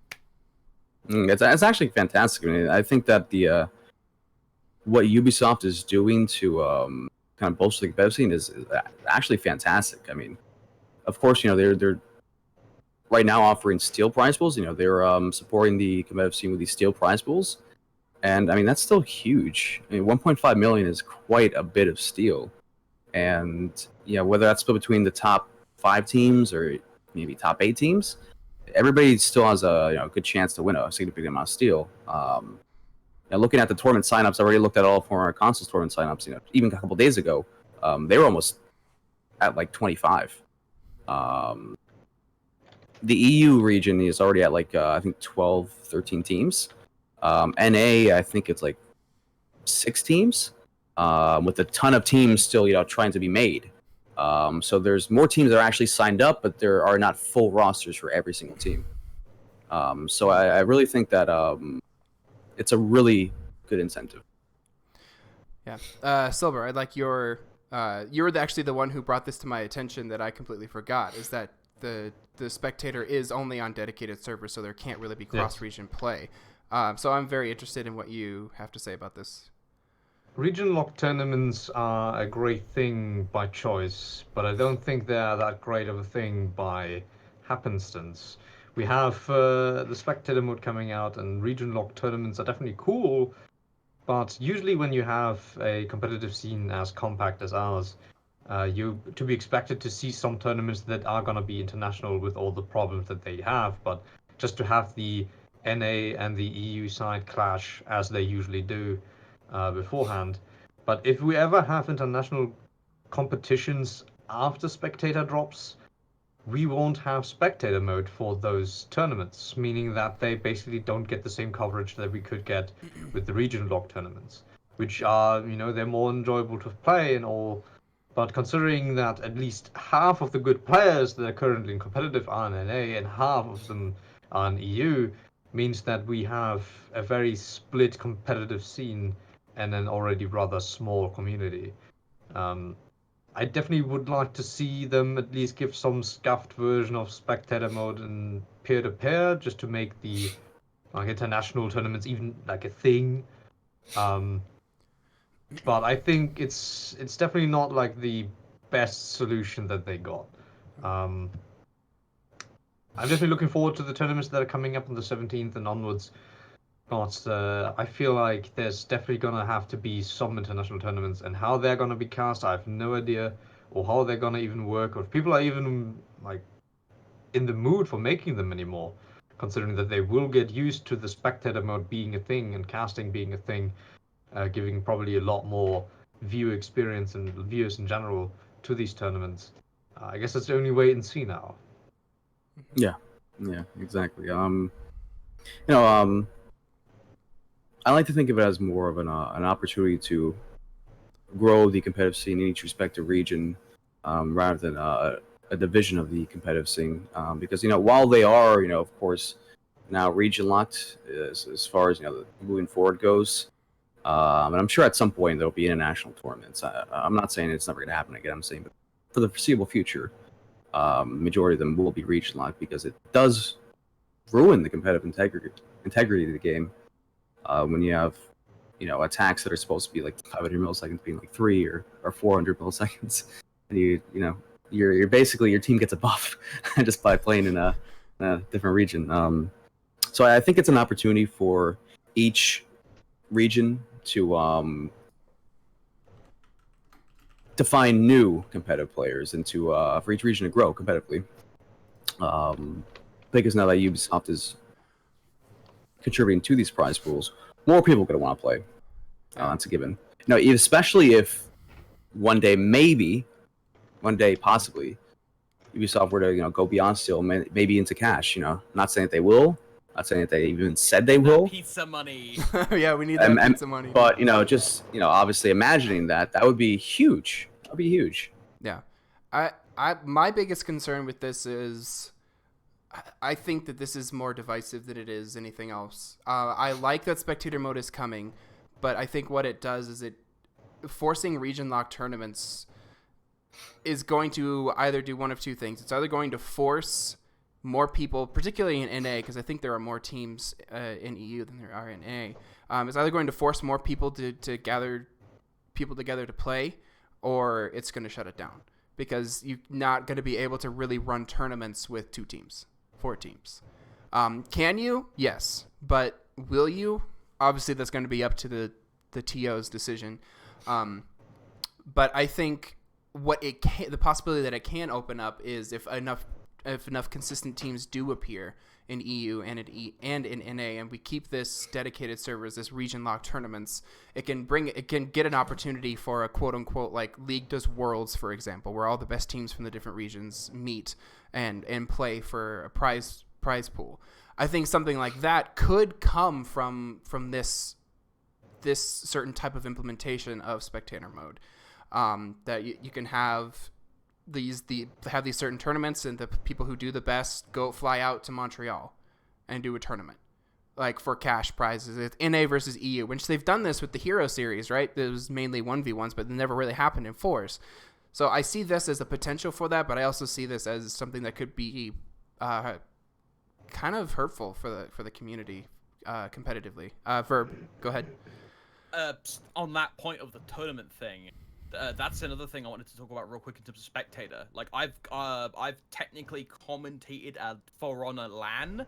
It was one that happened in Germany for Honor Esports, and the way they had to do it was they had to get all the people in the same room, but they're still connecting to Ubisoft servers. There's no LAN mode. They ended up having to run the tournament off a mobile hotspot because the hotel's internet buggered up. So if we're gonna be seeing those kind of like For Honor LAN, you know, Evo, whatever kind of things, For Honor would have to implement some kind of LAN mode. console to console or console to local router to console system, depending on the tournament, whether it's 1s, 2s, or 4s. Yeah. It would need to happen like Halo style, because right now, trying to do that setup of local consoles connect to the internet, go out to Ubisoft, come back to the consoles, no one's gonna care. It was too much hassle for a tournament. Like, you want to be able to just bring two systems together and just plug them in and duel, or do 4 systems and brawl. Yeah. For like, you can't run For Honor split screen. So those kind of tournaments, that's the caveat to doing them, is a good LAN mode. Yeah. You need the proper resources to be able to do it. I'm not really very hopeful that something like that will happen. I'm very skeptical as if this will actually be helpful, purely because of the region lock limitation. There just aren't enough teams from both sides. I mean, even some of the teams that are NA sometimes will have EU people in them. They won't just be strictly NA people. So this could force the competitive community to grow, or it could do something worse. I don't know. And to be fair, even though the tournaments are, you know, of course, now going to require dedicated servers, because of Spectator mode, obviously, that doesn't mean that they can't be internationally. You can't host them on dedicated servers. 'Cause a lot of times in tournaments, sometimes the dedicated servers work a lot better than peer-to-peer. So, I mean, I think it could. I think yes, it would be fantastic if it could work on peer-to-peer, but I don't think it's the worst thing in the world. Having it not be available on peer-to-peer. You know, you can still host tournaments, EU plus NA, and you know, you're just gonna have to probably set a ping limit, stricter rules for latency, if anything. Okay. Did anybody else have any more thoughts on that? I'm good. Okay. All right, sweet. So we talked about Spectator. We talked about the new character and the patch note rundown. Let's just briefly talk about this, since it was kind of brought up already, about the Ubisoft contributing Steel to tournaments. I'm just curious as to if anybody thinks, like, what people's thoughts on this are, is if this is going to help the competitive scene, as it's kind of a way of, Ubisoft isn't necessarily sanctioning it, but it's viewed as support for the competitive community, which I know has been something a lot of people in the competitive community have been wanting. And they've said before, we don't necessarily have to have a cash prize or anything like that, but just like some steel or something like that. And it seems that they've heard that. So Silver, I'd like your thoughts on like what this could potentially mean for the competitive scene, because it seems like Ubisoft is showing some support for it. Well, I think there will be cash prizes and down the line. No. Do I think it may help? Not necessarily either. The people that you would maybe see come back to the competitive scene if there was actual cash on the line were those that are already part of it in the beginning. Those would be people that have given up on For Honor mostly, and would then come back as like veteran competitive players. But if you actually want to grow the scene, the people that are coming into new can't really be locked with money alone, unless it's like actually absurd amounts of money that just don't make sense, Right. Considering the size of the game. 30 million. But yeah, I guess Fortnite World. this is not a Fortnite World Tournament, where you can be the 14-year-old with $1 billion. Yeah. But ultimately speaking, I think it would be people like Lennon and Score Brand that would come back for these prices. And sure, that'd be fun. That'd be fun to see them back in action. But I don't think that's ultimately the goal for these kinds of prices. You want new people that actually stay for the game or for the fun of it. And even players that have been leaving the competitive scene would probably go back to it if it was a lot more fun to play in and have like people watching you play as. If it was a lot more, I guess, sports-like, not like esports-like, but like more of a celebrity game, I guess, where people actually are invested in these kinds of fights and who wins, rather than it just being, hey, for glory, I just won this thing and 10 people care. Yeah.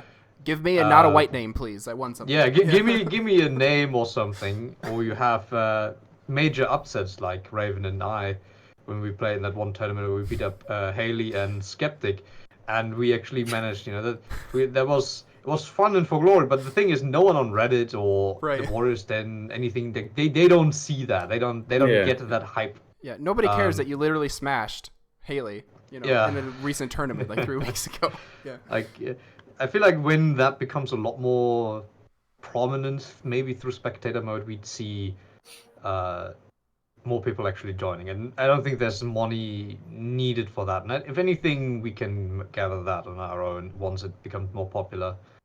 I don't think it's gonna happen though. Like at least not from the Ubisoft side. Okay. Raven. Go ahead. Yep. Oh, sorry, Raven. You said Raven. No, go ahead, Bert. Go ahead. Okay. The only thing I have is like a mild disagreement to that.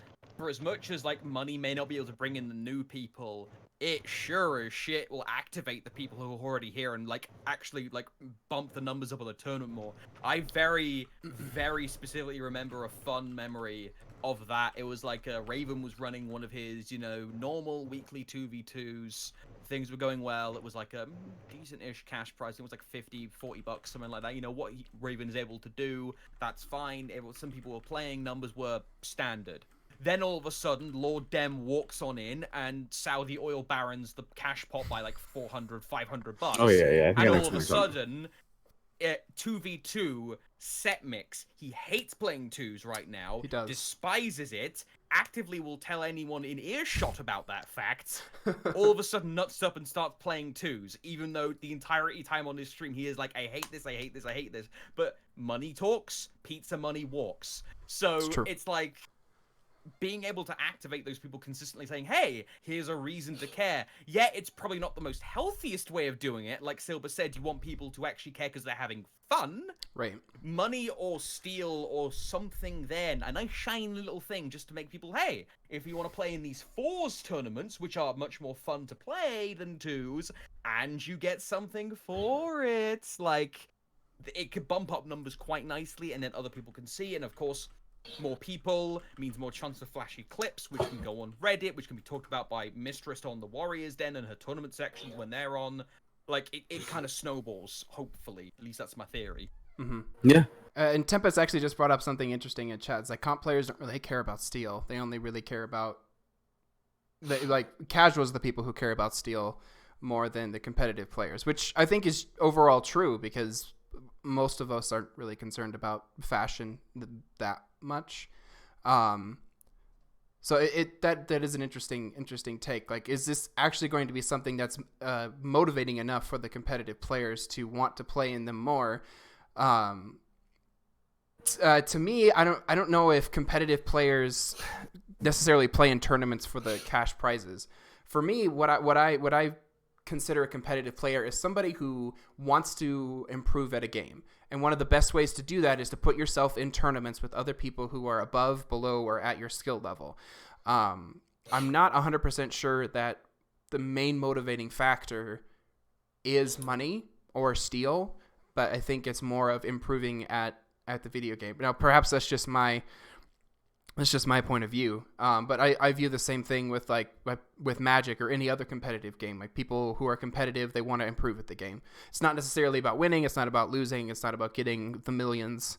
It's about being a better player. But yeah, that's just my perspective. Raven, what are your thoughts on on this? Well, I think honestly, with most competitive players, like you said, they play to get better. But the majority I know, they play for bragging rights. If you like for glory, I think that's very clear. That definitely rings true. Maybe for Sasuke. I don't know about I don't know. Maybe there's a couple. There's a couple. I'm name dropping. I'm sorry. So that's gonna say that's a name drop. don't kill me. But I don't know. I don't know if I agree with that necessarily, because who is actually bragging on there about winning a tournament? Besides, have you seen Clutch and Bear after? Well, but that's not bragging because they won. That's the bragging because they beat that's Barrick. banter. It's banter. Yeah. It's just banter. I don't know if they necessarily like Barrick, so it's just rubbing it in his face more than I won. I think that's more of what it is. If there was more competition, I guess there would be a bigger reason to brag as the best team in the scene like at the moment. But yeah, at the moment, really the only ones that could be bragging are those that would make an upset in the tournament. So let's say if Raven won the tournament that coming up, well, not his own, but the next coming up, not his own tournament, he would have quite the bragging rights, considering that he'd never, won that tournament, especially if he beats the best team in the match, and he does so with 3 bots because he's that good.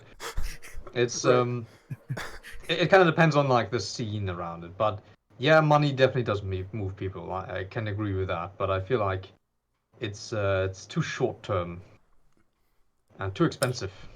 Yeah. Oh yeah, also, yeah. That's for sure. The good thing about it is the steel is that they don't have to expend any resources at all. Yeah. No. It's not like the steel market's gonna crash. Steel stonks are gonna go down after these tournaments. Dude. Steel stonks are very low now.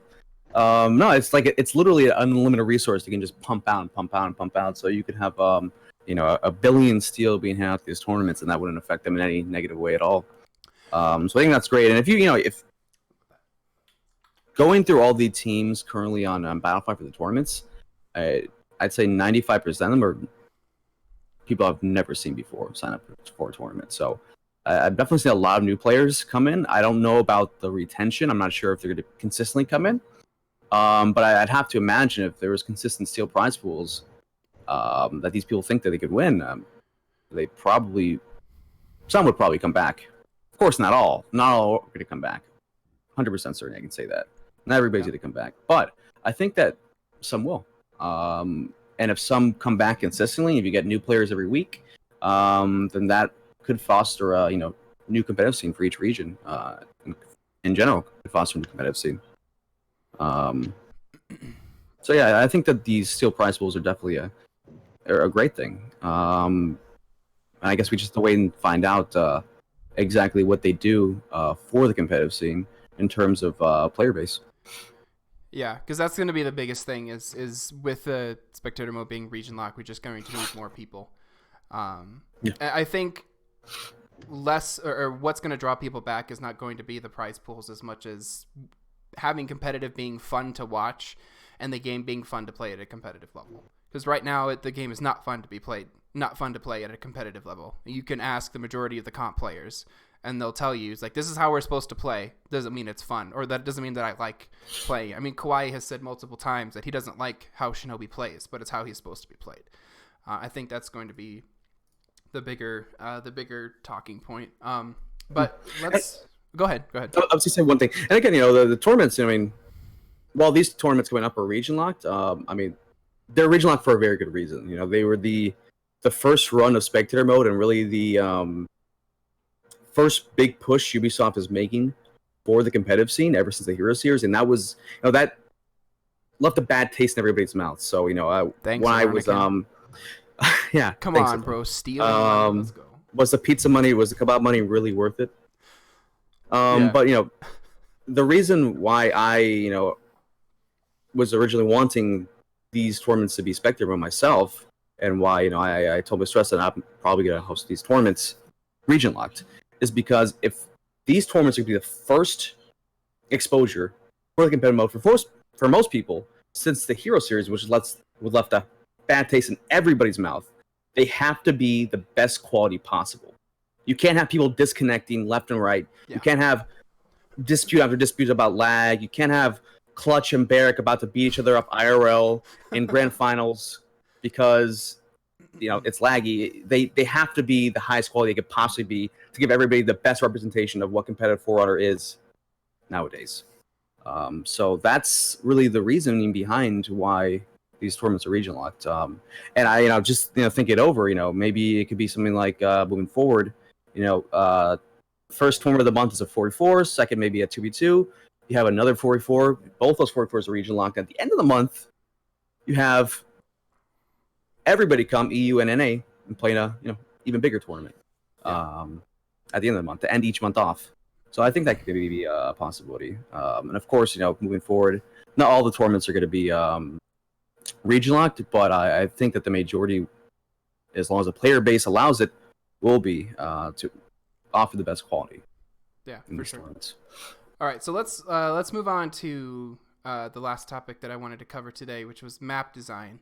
And I wanted to specifically talk about the maps that are in the competitive rotation, and specifically those maps and why they're picked and their impact on how the competitive games go, particularly with stalling.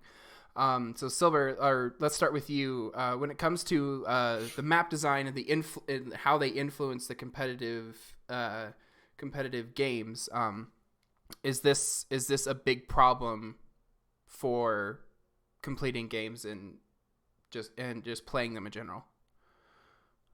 Well, we should start out this entire section by saying there's not a singular good For Honor map for 4v4. There's, as far as I'm aware, not a singular point on any of these maps that doesn't have some kind of hazard that at least, it's either fire, which takes away half your health, or it's a straight up one shot. Maps in general have always been kind of a problem with the competitive scene because you always will have to pick the lesser of evils and then kind of hope that it works out. So a lot of them have weird pathings that you can take. They don't really have the kind of lanes that you would expect or the size that you would expect. And ultimately speaking, they also have a problem with stalling. There was one of the most notorious ones was most likely the 8 point on Temple Garden, where they had the grave in the middle there, and you could literally just run around it. You can still run around the pillars just fine. And most points have these problems. On Castle Gate, you have that, or Citadel Gate, sorry, you have the problem on with those pillars. You have it around the fireplace on C Point.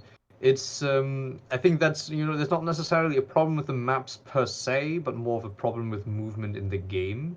Okay. And how you interact with other players. Whereas when you lock on, you're kind of locked into this epic slow walk of role-playing goodness, but it doesn't really do you any good if you actually want to get close to your opponent and he just unlocks and jogs away casually.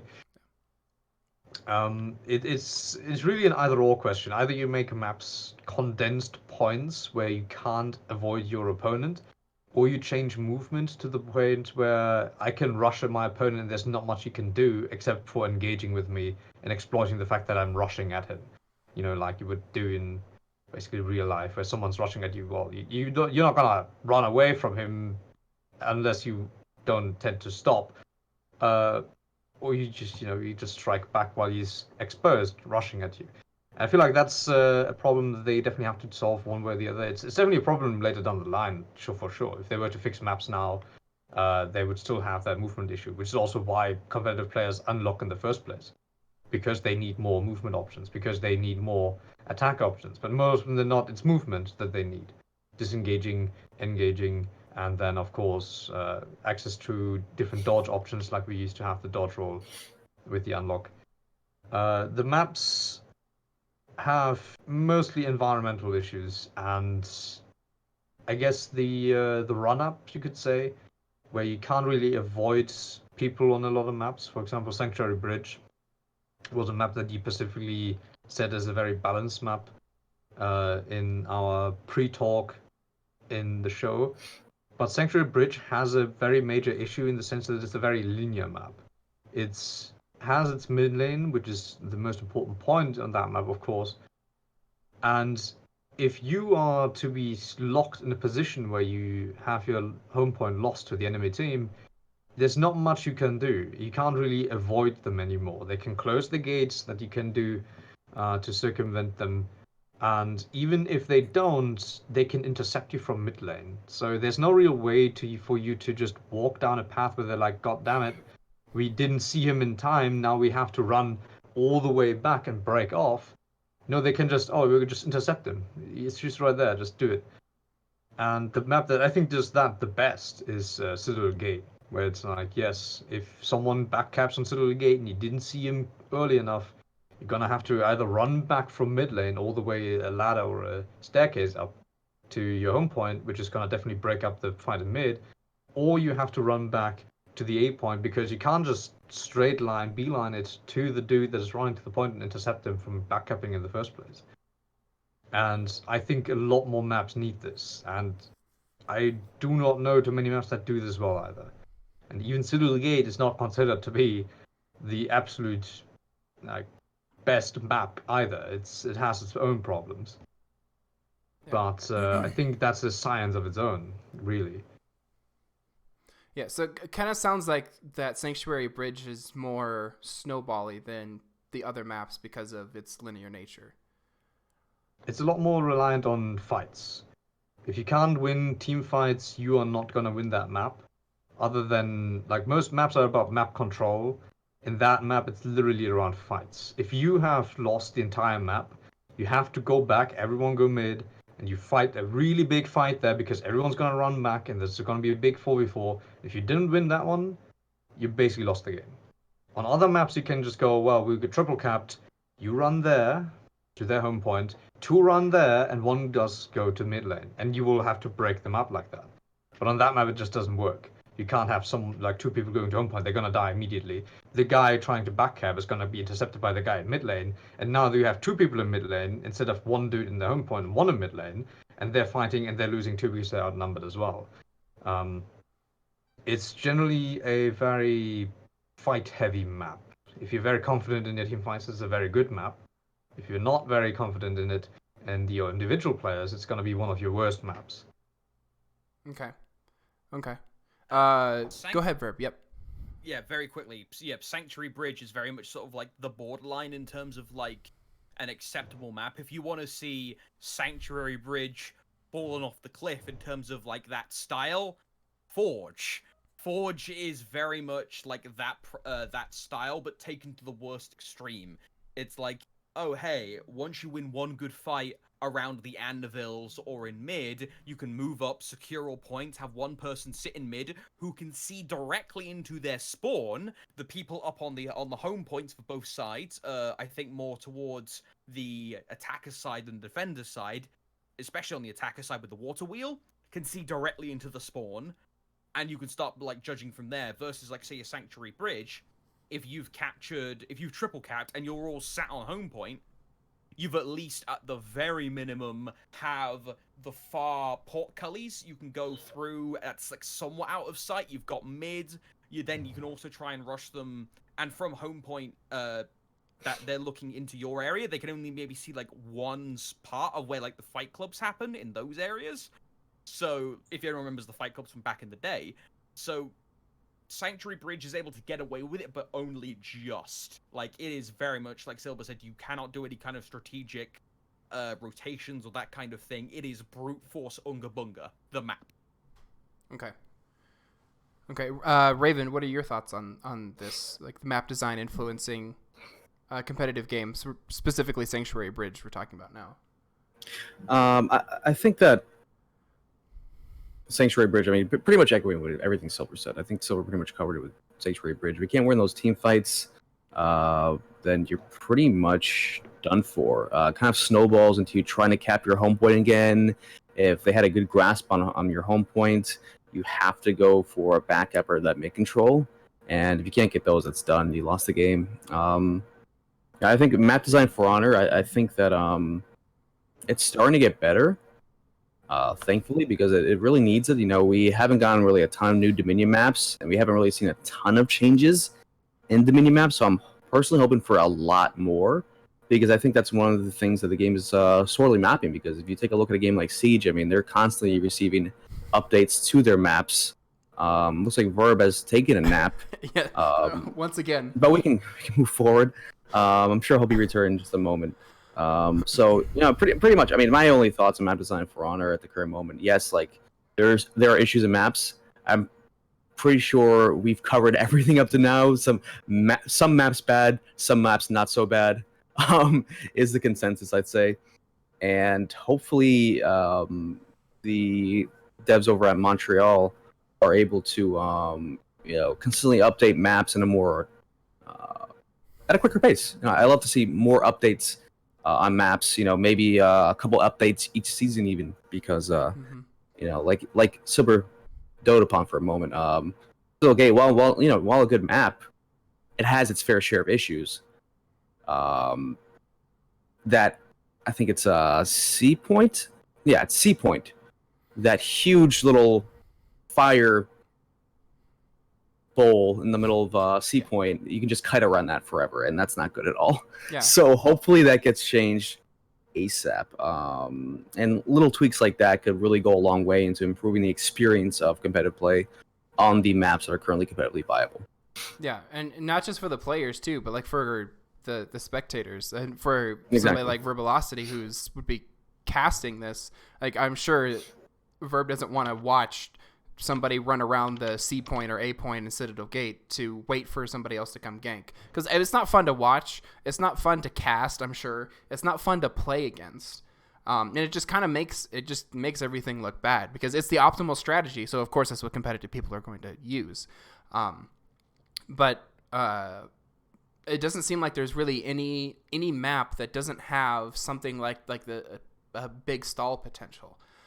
Even on Sanctuary Bridge, which I consider one of the better maps, because there's not as much room to stall. It's still a problem. So there are, how many maps are there? There's Harbor, which replaced Shard, Citadel Gate, Temple Garden, High Fort, Sanctuary Bridge. Am I missing? Is there 5 or 6? I think there was 5. What's High Fort? Odd number. I don't know why. I don't feel like Shard is that much worse than Harbor personally, but yeah.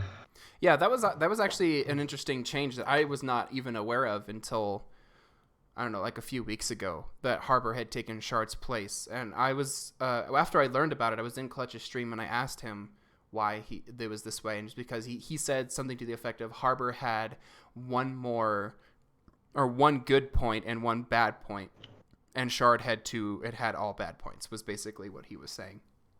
It's pretty true, yeah. Yeah. Yeah. And the A point on Shard is sharded. It's really not useful at all. The B point, if there was only one fire, I could maybe see it being okay. It's just too far. But yeah, it's a little warm in there. Yeah. Good thing you have a bathing area right next to it, though. It's yeah, to put yourself out. Yeah. The actual cut of the map is actually pretty alright. Like the way you can go, there's 3 ways to go. Usually, it would be better if the 2 of them are joined by a single corridor and it kind of goes into a choke point. But you can go to different paths all the way around. Yeah. And mid lane's connected to the point down below in 2 different ways, and to A in 2 different ways. Like you can definitely run around in very different patterns, which allows for a lot better movement. But it's really just the points that are just terrible. They're really not helping themselves with that one. And if you were to just take those boxes, I mean, if you were to take the boxes out from the point, the fires out from the point, you don't even need to remove the giant pit, because I could even stay there, or you could remove it, and then take out the spikes and maybe even that divider from the A point. Then I think you have a good map. So I mean, it's like little changes like that. That's all really these maps need. They're not huge overarching changes. Yeah, The pathing's it's just pretty a little decent. overload on environmentals all over the place. Like a lot of the maps are actually not that bad in design when it comes to the paths. Another good example for that is probably High Fort. Well, High Fort is one of the biggest maps to be played in competitive. It's probably the biggest map in competitive currently, and it probably would be a lot more popular in its size if it wasn't for the absolutely atrocious points and their one-shot areas in it. Like Yeah. if the tower ruin had only one drop off and it was rather small, and the rest was just kind of partly collapsed walls instead that you can just look over but not actually fall down. And if the sea point on that map didn't have 15 ledges, you probably have like actual different gameplays happening on that map, because a map plays very differently if it's huge compared to like the more compact ones like Shard or Harbor, where it's like, yes, having a slow hero on this map is actually a detriment to you. So I definitely would like to see better maps for sure. Yeah. So would the elimination of all environmentals just make these maps better, or should there be at least some for a difference in play? Because it kind of seems like most of these maps, the reason that they're not good is the environmentals, or the fact that there's pillars to run around or something like that. So is it the if we remove the environmentals, is this going to be better for maps? Is it going to be worse? Will it take away any kind of eclectic play, or will it or not? I don't think anybody's going to be complaining to remove all environmentals from the maps for any, or even going a step further and just making a competitive variant of each map. Yeah. A competitive variant, like they did with Sanctuary. They made a literally competitive variant of Sanctuary, and it's actually much better. Mm-hmm. I'd say so. Yeah, I don't know. I'd say like a general matchmaking, removing ledges is probably very boring. Like all of them at least. Fires probably have to go just because of how janky they are and how they interact with people. Spikes and ledges, they definitely have to be toned down. But I feel like they have their place in fun little matchmaking and the moments that they can create. But yeah, I would definitely agree with Raven there. But like, make a competitive version of the map. Probably doesn't take as much effort as one may assume, because you're mostly removing things rather than adding things. But it would definitely help. Like having a map that has absolutely no environmentals whatsoever and is completely only based around your movement and, of course, the placement of your characters on the map is definitely a lot more interesting. And there's a lot more MOBA in that regard too. Whereas like they don't have environmentals. They are, basically you're just walking on a map. Mm-hmm. And they don't have to worry about anything but the players that are also moving on it. So it will definitely be an interesting experiment. I would definitely would change the way it's played as well, considering that we already see specific character picks on some maps that have more environmentals because they're a lot more viable there, like Old Warlord, for example, or Old Shigoki, on maps that do have these kinds of choke point ledges, like on Sea and Highford. Mm-hmm.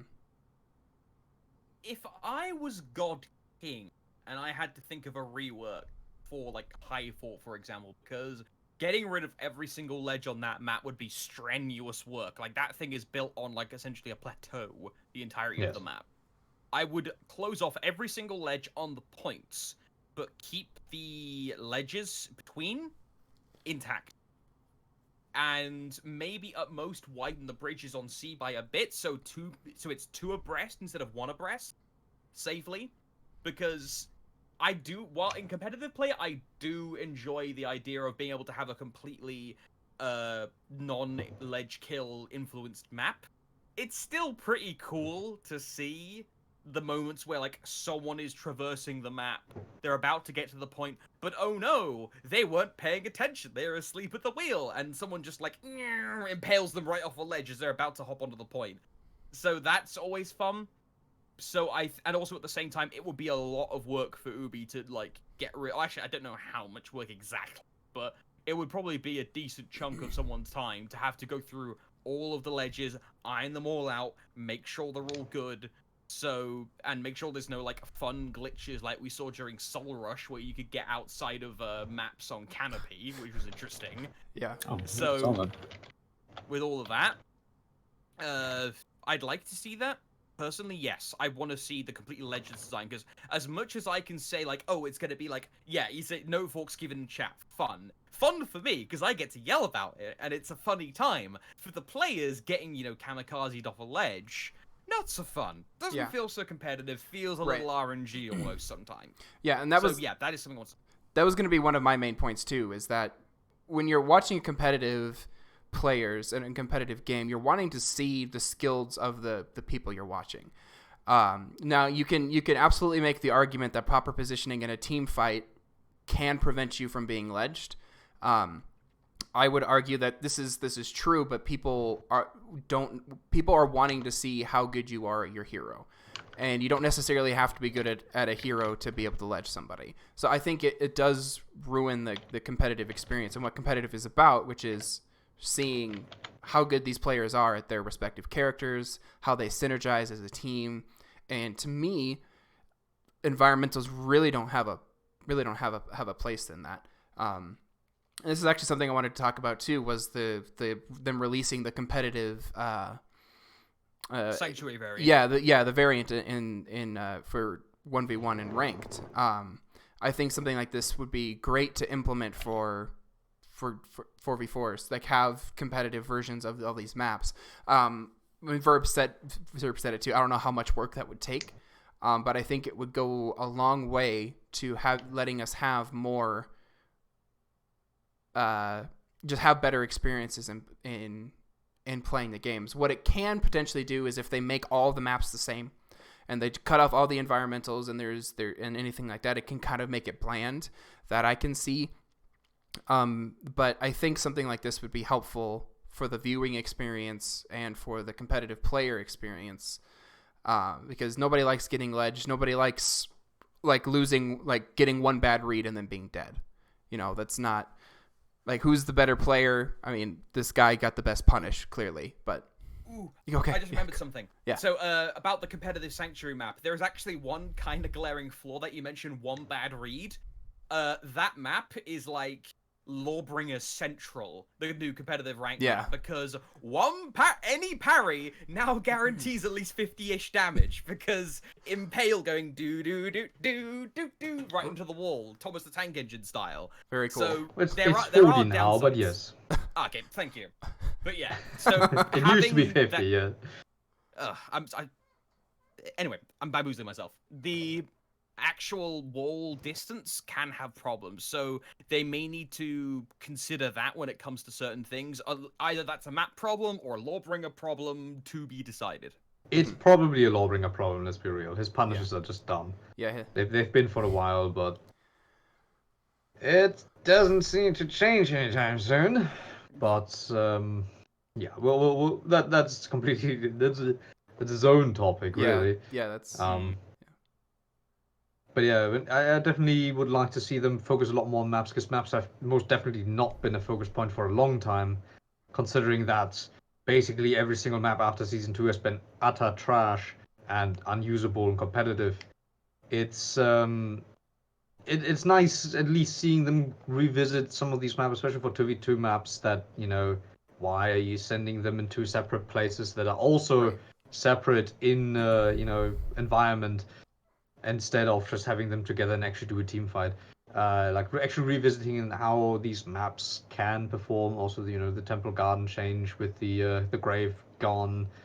I definitely would like the tree area to change, but I think it just needs to be bigger, and I don't see them doing that anytime soon. But yeah, maps are a huge part of how the game is played and how well a map performs and how fun it is to play. So if they are interested in that, then by all means, that will improve the life of a lot of players, not only the competitive scene, by a mile. Yeah. Are there any maps that are not in the rotation that could be in the rotation, or are all of them just too far gone? Well, the ones that are in the rotations are already kind of just there because they should be. We need more maps. Yeah. I nothing comes really to mind. In my opinion, Shard could still be off the rotation unless the team bans it. I can see that happen. Other than that, what else do we have? We got Beachhead, Omega Wall. We got Gauntlet, which is an absolute fucking mess. We got Forge, which is Sanctuary Bridge, but worse by at least a half mile. We have Sentinel, who's anything with ballistas in it that you can just straight into the trash, just be gone. Yeah, it's true. There's nothing left. There's literally nothing left. we have, it's already quite a stretch that we have High Fort in there. River Fort is an absolute mess.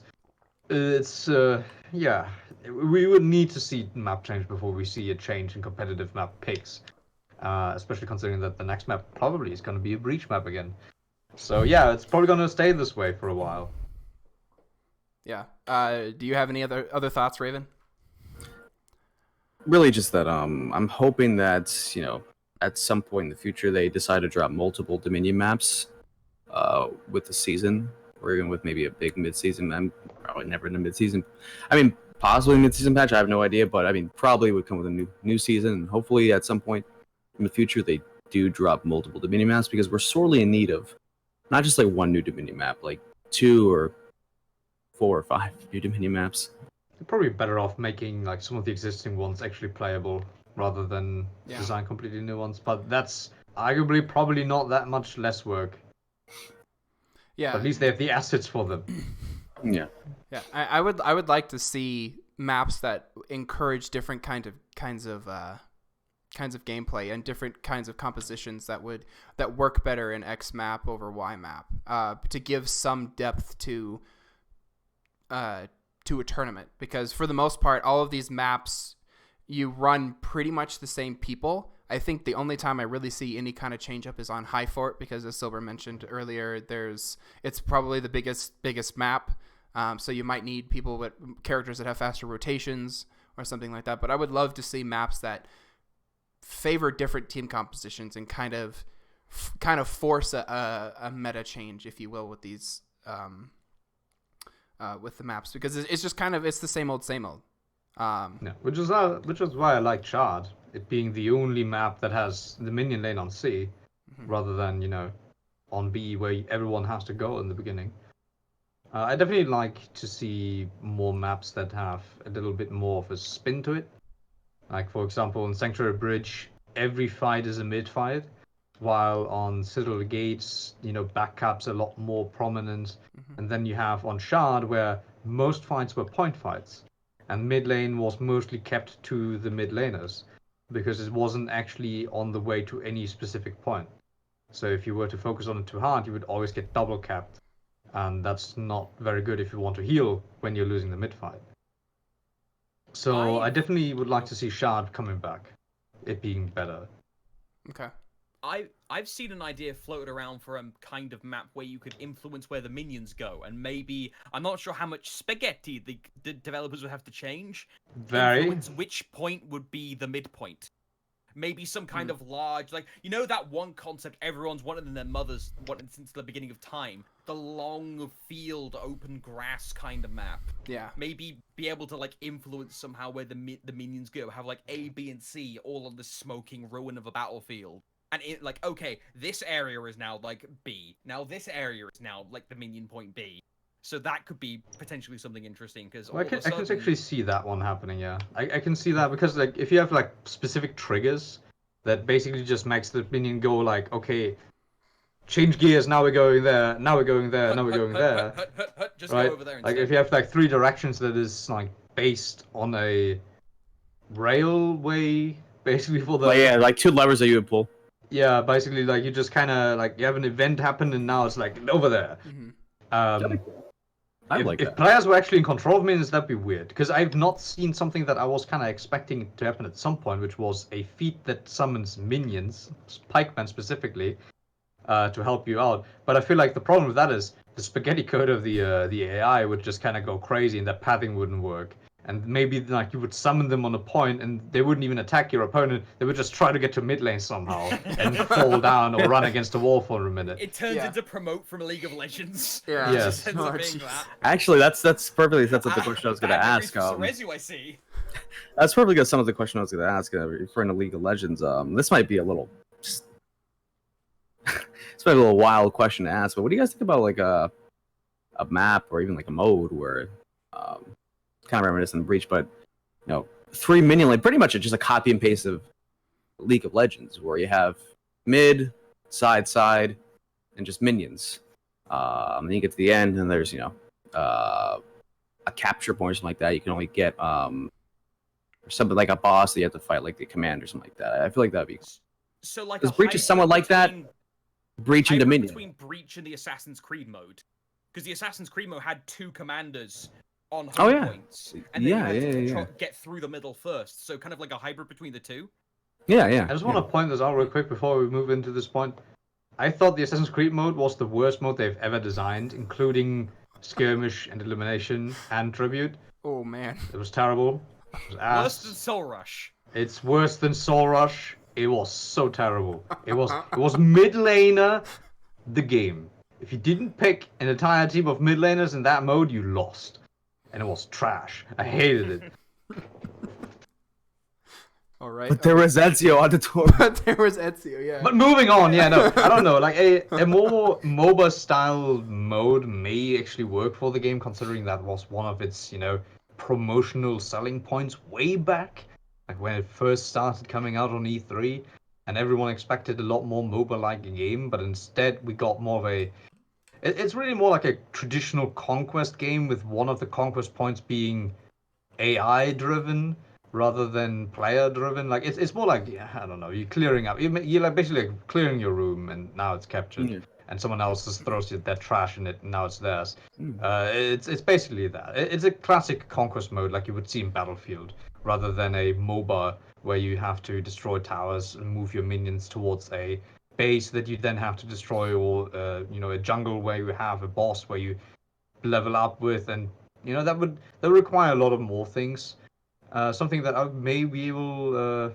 I feel like they'd be able to accomplish it. See, I don't know. Like something nice to see though would be like the kind of gear system. I've never played LoL or Dota, so this may actually be very wrong, but I seem to remember them having like these kind of gear things they buy when they die or go back to the base. Yeah, you like can buy it items. anytime. Yeah. You can, Yeah. Mhm. Yeah, I can see something like that be implemented where you get these kinds of things from points that you gather throughout the match. Because they don't have a And gear maybe system in the game. like on top of that, maybe also feats. Or I could also see way down the line if they want to bring this concept to a next iteration where you don't even have feats anymore, but abilities, and then you have the gear that you can get throughout the match from the points together. Really depends on like what direction they want to go with. Yeah. Personally, I like the tiers, the tier 1, 2, 3, and 4. I kind of like them. They can make some pretty flashy things with them, and I still want my hero that slams his lightning like Dark Souls 3 on someone. I definitely would like to see that. Lightning. That'd be pretty awesome. Lightning stake. Just. Yeah, just a lightning stake as a tier 4, and you just slam the fucker. It'd be nice. But No yeah, it jiggle, really we're depends not on like doing what you For Honor want. Battle Royale. I'm stopping that right now in the Twitch chat. We are Yes. not doing No, For Honor no, Battle yeah. Royale. Yeah. I'm not about that battle royale life with this No. with this game. I mean, here it makes great tournaments. And, Yeah, 16-year-olds big are winning prize pools. $30 million, dude. Yeah. No, I mean, as far as like MOBA goes, like just taking like a roll call, like Silber, you seem like you were pretty down for that. Like literally like a copy and paste of League of Legends, but for Honor. I just feel like that could work really well. I don't know, especially like It could. It's kind of hard to say. For Honor is Yeah. again, it's such a unique game. Mhm. You can do a lot with the formula, I feel. But we are digressing hard here. Yes. We are, yeah. The last thing I did want to talk about was the Overwatch changes. And this is a map that I don't think we actually mentioned, and it's one that, depending on how the changes are, I wouldn't mind seeing in the competitive rotation, depending on the changes. But so far from what I've seen, it's not. The environmentals are still there. The changes weren't enough. I know the traps on one of the points no longer open until I think the enemy team is breaking, or until breaking happens, which is a nice change, but I don't think it's enough. What have you, Verb, have you been able to play on the new Overwatch yet? Yeah, I've played a decent bit of Overwatch. I had a really good time with it. Overwatch, even though in its pre-change state was a bit of a bad map, I still rather enjoyed that map because it was like, Sea Point is like, what was that one bar from SpongeBob SquarePants? The Salty Spittoon? Or whatever it was. I don't watch it. Yeah. Salty Spoon, yeah, it's a salty Yeah. spoon. Welcome to the Salty Spittoon. How tough are you? You just have a giant fustercluck on that point. That if you went to A, it was more of like, do you want a 1v1 versus that one guy who won't stop boosting? I rather enjoyed that twin dynamic, and then B was like, people clear occasionally with like a bomb from the like ramparts. Yeah. Right. Yeah. Now, with both the area of a capture expanded away from the stairs to the two neutral areas to the sides, and having the ladders from, very importantly, outside of B near spawn going up, that is way nicer for map flow, because now it's like, do you want to take A and then flow into behind the enemy on C, which is quite important for trying to take that. If you can get someone to flank, you can try and shove them from like holding down one of the T junctions, like, no, you come to us, brah. No, you come to us, brah. No, you come to us, brah. That was that weird awkward standoff that would happen on C. Now you can get someone to go around the back and try and just forcibly like charge someone in with like a law bringer or something. And with the ladders going up to A, it facilitates those kind of changes, those flanks from spawn a lot easier. So yeah, Overwatch so far, big plus from me. Okay. Raven, have you been able to play on it at all? Yeah, I played a few. I played a few matches on Overwatch. It seemed it's a lot better. Point blank period, it's a lot better. Does it need more adjustments? I think yes. I don't like the idea of the doors opening. I mean, maybe for like the doors open are fine, but like for competitive play and breaking, I feel like that's just still not good at all. Like, Right. It's such a huge gimmick, and I mean, it doesn't. You know, we talked a little bit earlier about, you know, people come to a competitive 4v4 stream to try and see how good this person is at their character, or how good this team is. You know, they want to see the skill. It doesn't showcase skill when, you know, you go into the point and if somebody, you know, gets a lucky bomb as Lawbringer, or, you know, Pale or something like that, you're dead. That's it. Especially when you're breaking too. That's even worse. Now that it's only open when you're breaking. So, you know, I think that it still needs that adjustment. At least for competitive play, just to have the option of toggling those off completely. Yeah. All right, Silver, what do you think? Otherwise, it's fantastic. I played a good bit myself, but when it comes to the competitive side of the map, I'm still kind of not so much sold. A point is a lot more comfortable to get to. It's a lot more comfortable to get on. That's one of the main issues it had, where body blocking was a huge problem. But it is almost kind of too big now. You can actually have people run away from you pretty effectively on that map. And if you don't have a character that has some form of chase, that character will probably get away from you for the most part. You don't have too many things to kite them around though, so it's still not that bad. When it comes to mid lane though, on that map, it's a little unbalanced because on one side you have two channeled minion lanes that you have to clear separately, and the other side has just a normal traditional minion lane. So it's a very unbalanced thing in that, but it also has, of course, the same characteristic as it has on Temple Garden, where C point and B are way easier to hold than A and B is always the more important point, so C is going to be the more important point, so A is kind of neglected. So, I mean, it's definitely something that I want to see try out. Like, I want the competitive scene to see at least what it has. But ultimately speaking, I think it's not going to be a great map, even if it was picked up. I'd see it be basically a worse Temple Garden. Okay. Yeah, and that's kind of my feelings as well, is there's still a number of environmentals, which we talked about being one of the big contingencies for a map being competitive, is basically removing those. I haven't actually been able to play on it yet. I've played a bunch of Dominion and I have not gotten on Overwatch yet. But I do like that they expanded the A point. But I think, like, kind of what Silver said, you can just run around more a little bit now. So I think it's definitely a step in the right direction for it. But I don't think it'll necessarily be adopted into the rotation. I do wonder how much of Actually, believe it or not, Scorebrand came to me a couple days ago with a adjusted 4v4 competitive 4 Dominion rule set that he had written up recently, and in that rule set he does have Overwatch as the default map, the first map that you must play.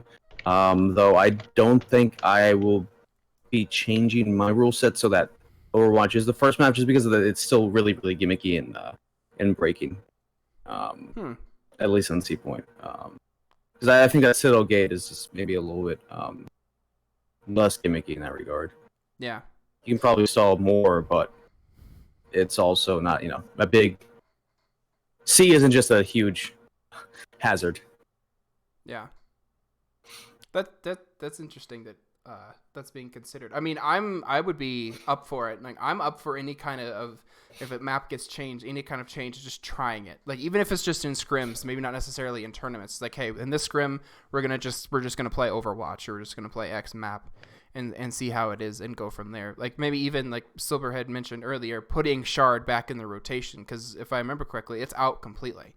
Harbor's replaced it, so I wouldn't mind seeing that happen as well, to try and shake things up. I mean, now you could probably put Shard back in, then put Overwatch in as well, and it'd still be an odd number of maps. Yeah. Now you just have extra ones to pick from. That's it. Mm-hmm. We can go back to banning maps and picking maps rather than the rotations that we have right now, because we kind of have enough options again. Maybe, who knows? I do have like this feeling though that everyone will again just ban the same maps. We're gonna have to see though. Like if that happens again, then we may as well just have the map rotation. But maybe Shard and Overwatch have enough fans out there that we can actually put them back as an option at least, and see how it goes. Yeah, I mean, I would like to have enough maps to where bans happen on both sides, because what that just gives, and if that can just give more depth too, especially if the maps force a different type of play style, and like, this is the composition that's more than likely going to be ran by my opponents, or I know X person in that team plays this way, and this map is not good for that, or this map is really good for that. Let's ban it. To try and force something like that. That's something I would like to see that you don't see too much anymore in tournaments, is map bans. You see character bans in 2v2s. You saw them in 4v4s a little bit, but that's something I would like to see implemented more, just to give more depth to the games and test players' hero pool or character pool, basically. It can be done now. Just add Shard back in and Overwatch in. It can be done now. There's enough maps. Just do it, bro. Just do it. Just do it. Yeah, I mean, you literally just do it. I literally just do it. Yeah. I mean, I'll probably just do that. That's probably what I'll do, because I mean, there's enough maps now. Each team gets one ban at the start. When they first, interact, they can say, "Hey, what map do you want to ban?" Each get one. That's it. You pick from the other maps. There's enough maps. 5 maps are left over. That's enough. Yeah. I mean, that works. Yeah, I think that would be cool. Seems good, man. Yeah, seems good. So that's everything I wanted to cover. Was there anything else anybody wanted to add or talk about from previous topics before we? I think we've talked in such length, unprecedented length. In fact, we've been going for I think 2.5 hours. I think we covered things that we wanted to talk about, right? Yeah. Okay. I'm definitely okay with that. All right. Perfect. This is not even not on any topic that we talked about. If it's all right with you guys, I wanted to ask a quick question. I had this idea for a little bit now. What do you guys think about the possibility of having Revenge have 2 separate functions? You could pop Revenge and maybe get a little knockdown or a shield. I'm not sure about both. Or you can have it so each character has their own special move that deals high damage to one opponent. But then Revenge is gone. Oh, so it's like a stick of butter from a fighting game. It's like an ultimate. It's like an ultimate for a fighting game. You could choose one or the other, but not both. You can like press and hold triangle, or whatever the Revenge button's computer. I guess we could bring that even further, making it an actual ultimate move where it has different properties based on the characters, making Revenge bar more like the action bar. What are they even called? The ability bars in fighting games.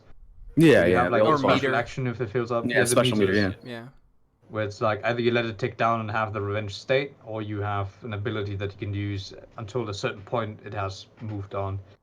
That's one thing I've always felt for. It sounds like an interesting idea. I definitely would like to see that. Like more moves. Yeah. More moves, more stuff. More things you can do in the video game. If it means more moves, I'm all for it. I mean, it could be an AoE, it could be a single target thing, it could be an escape mechanic, anything, depending on the character that you play. It sounds interesting enough to me to at least give it a shot. I just think it would be really cool, and it would give For Honor that flashiness factor that I think it's kind of lacking. Nobody really has like that flashy. I mean, like Jormungandr has a cool punish. Some characters have cool attacks here and there, but nothing flashy like League of Legends or like let's say like Mortal Kombat, or Under Night. But if you guys... have fun balancing some 25 different special moves. Yeah. That's gonna be fun. Verb, what do you think about that idea? I think I need to go to the bathroom, so can we wrap this up, please? Oh. Sure, yeah. The idea is cool. I think you need to do a bit more to revenge first before that to happen. Like making revenge visible, like the revenge bar of your opponent's visible, because that's the thing that should be in the game and is not. That's definitely something we should start with. Okay, so in order to save Verb's bladder here, Verb, where can people find you on social media, on Twitch? Literally everywhere, just Verbalosity. I'm incredibly thankful I have a special Snowflake unicorn name, so just literally search Verbalosity and you'll find me. Okay. Raven, what about you? Where can people find you? The_arena, or just the space arena. Okay. On Twitch. On Twitch. Okay. And Silver, what about you? Do you? Well, I of course stream on Twitch, on Silberkreuz, the and only one.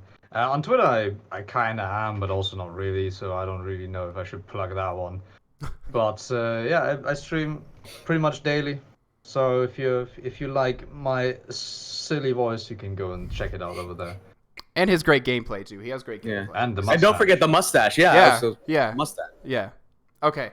Thank you guys for coming out. I appreciate you guys taking time out of your schedule to be on my third attempt of this podcast. So where can we find you? Where can you find me? You can find me right here. Also on Twitter, I'm Suresu5 on Twitter. Because Suresu 3 was taken. Somebody is very, very mean. And so whatever. Whatever. I do what I can. But yeah, thank you guys so much. And I hope to have you guys back at some point. Yeah. Well, Cool. that sounds good.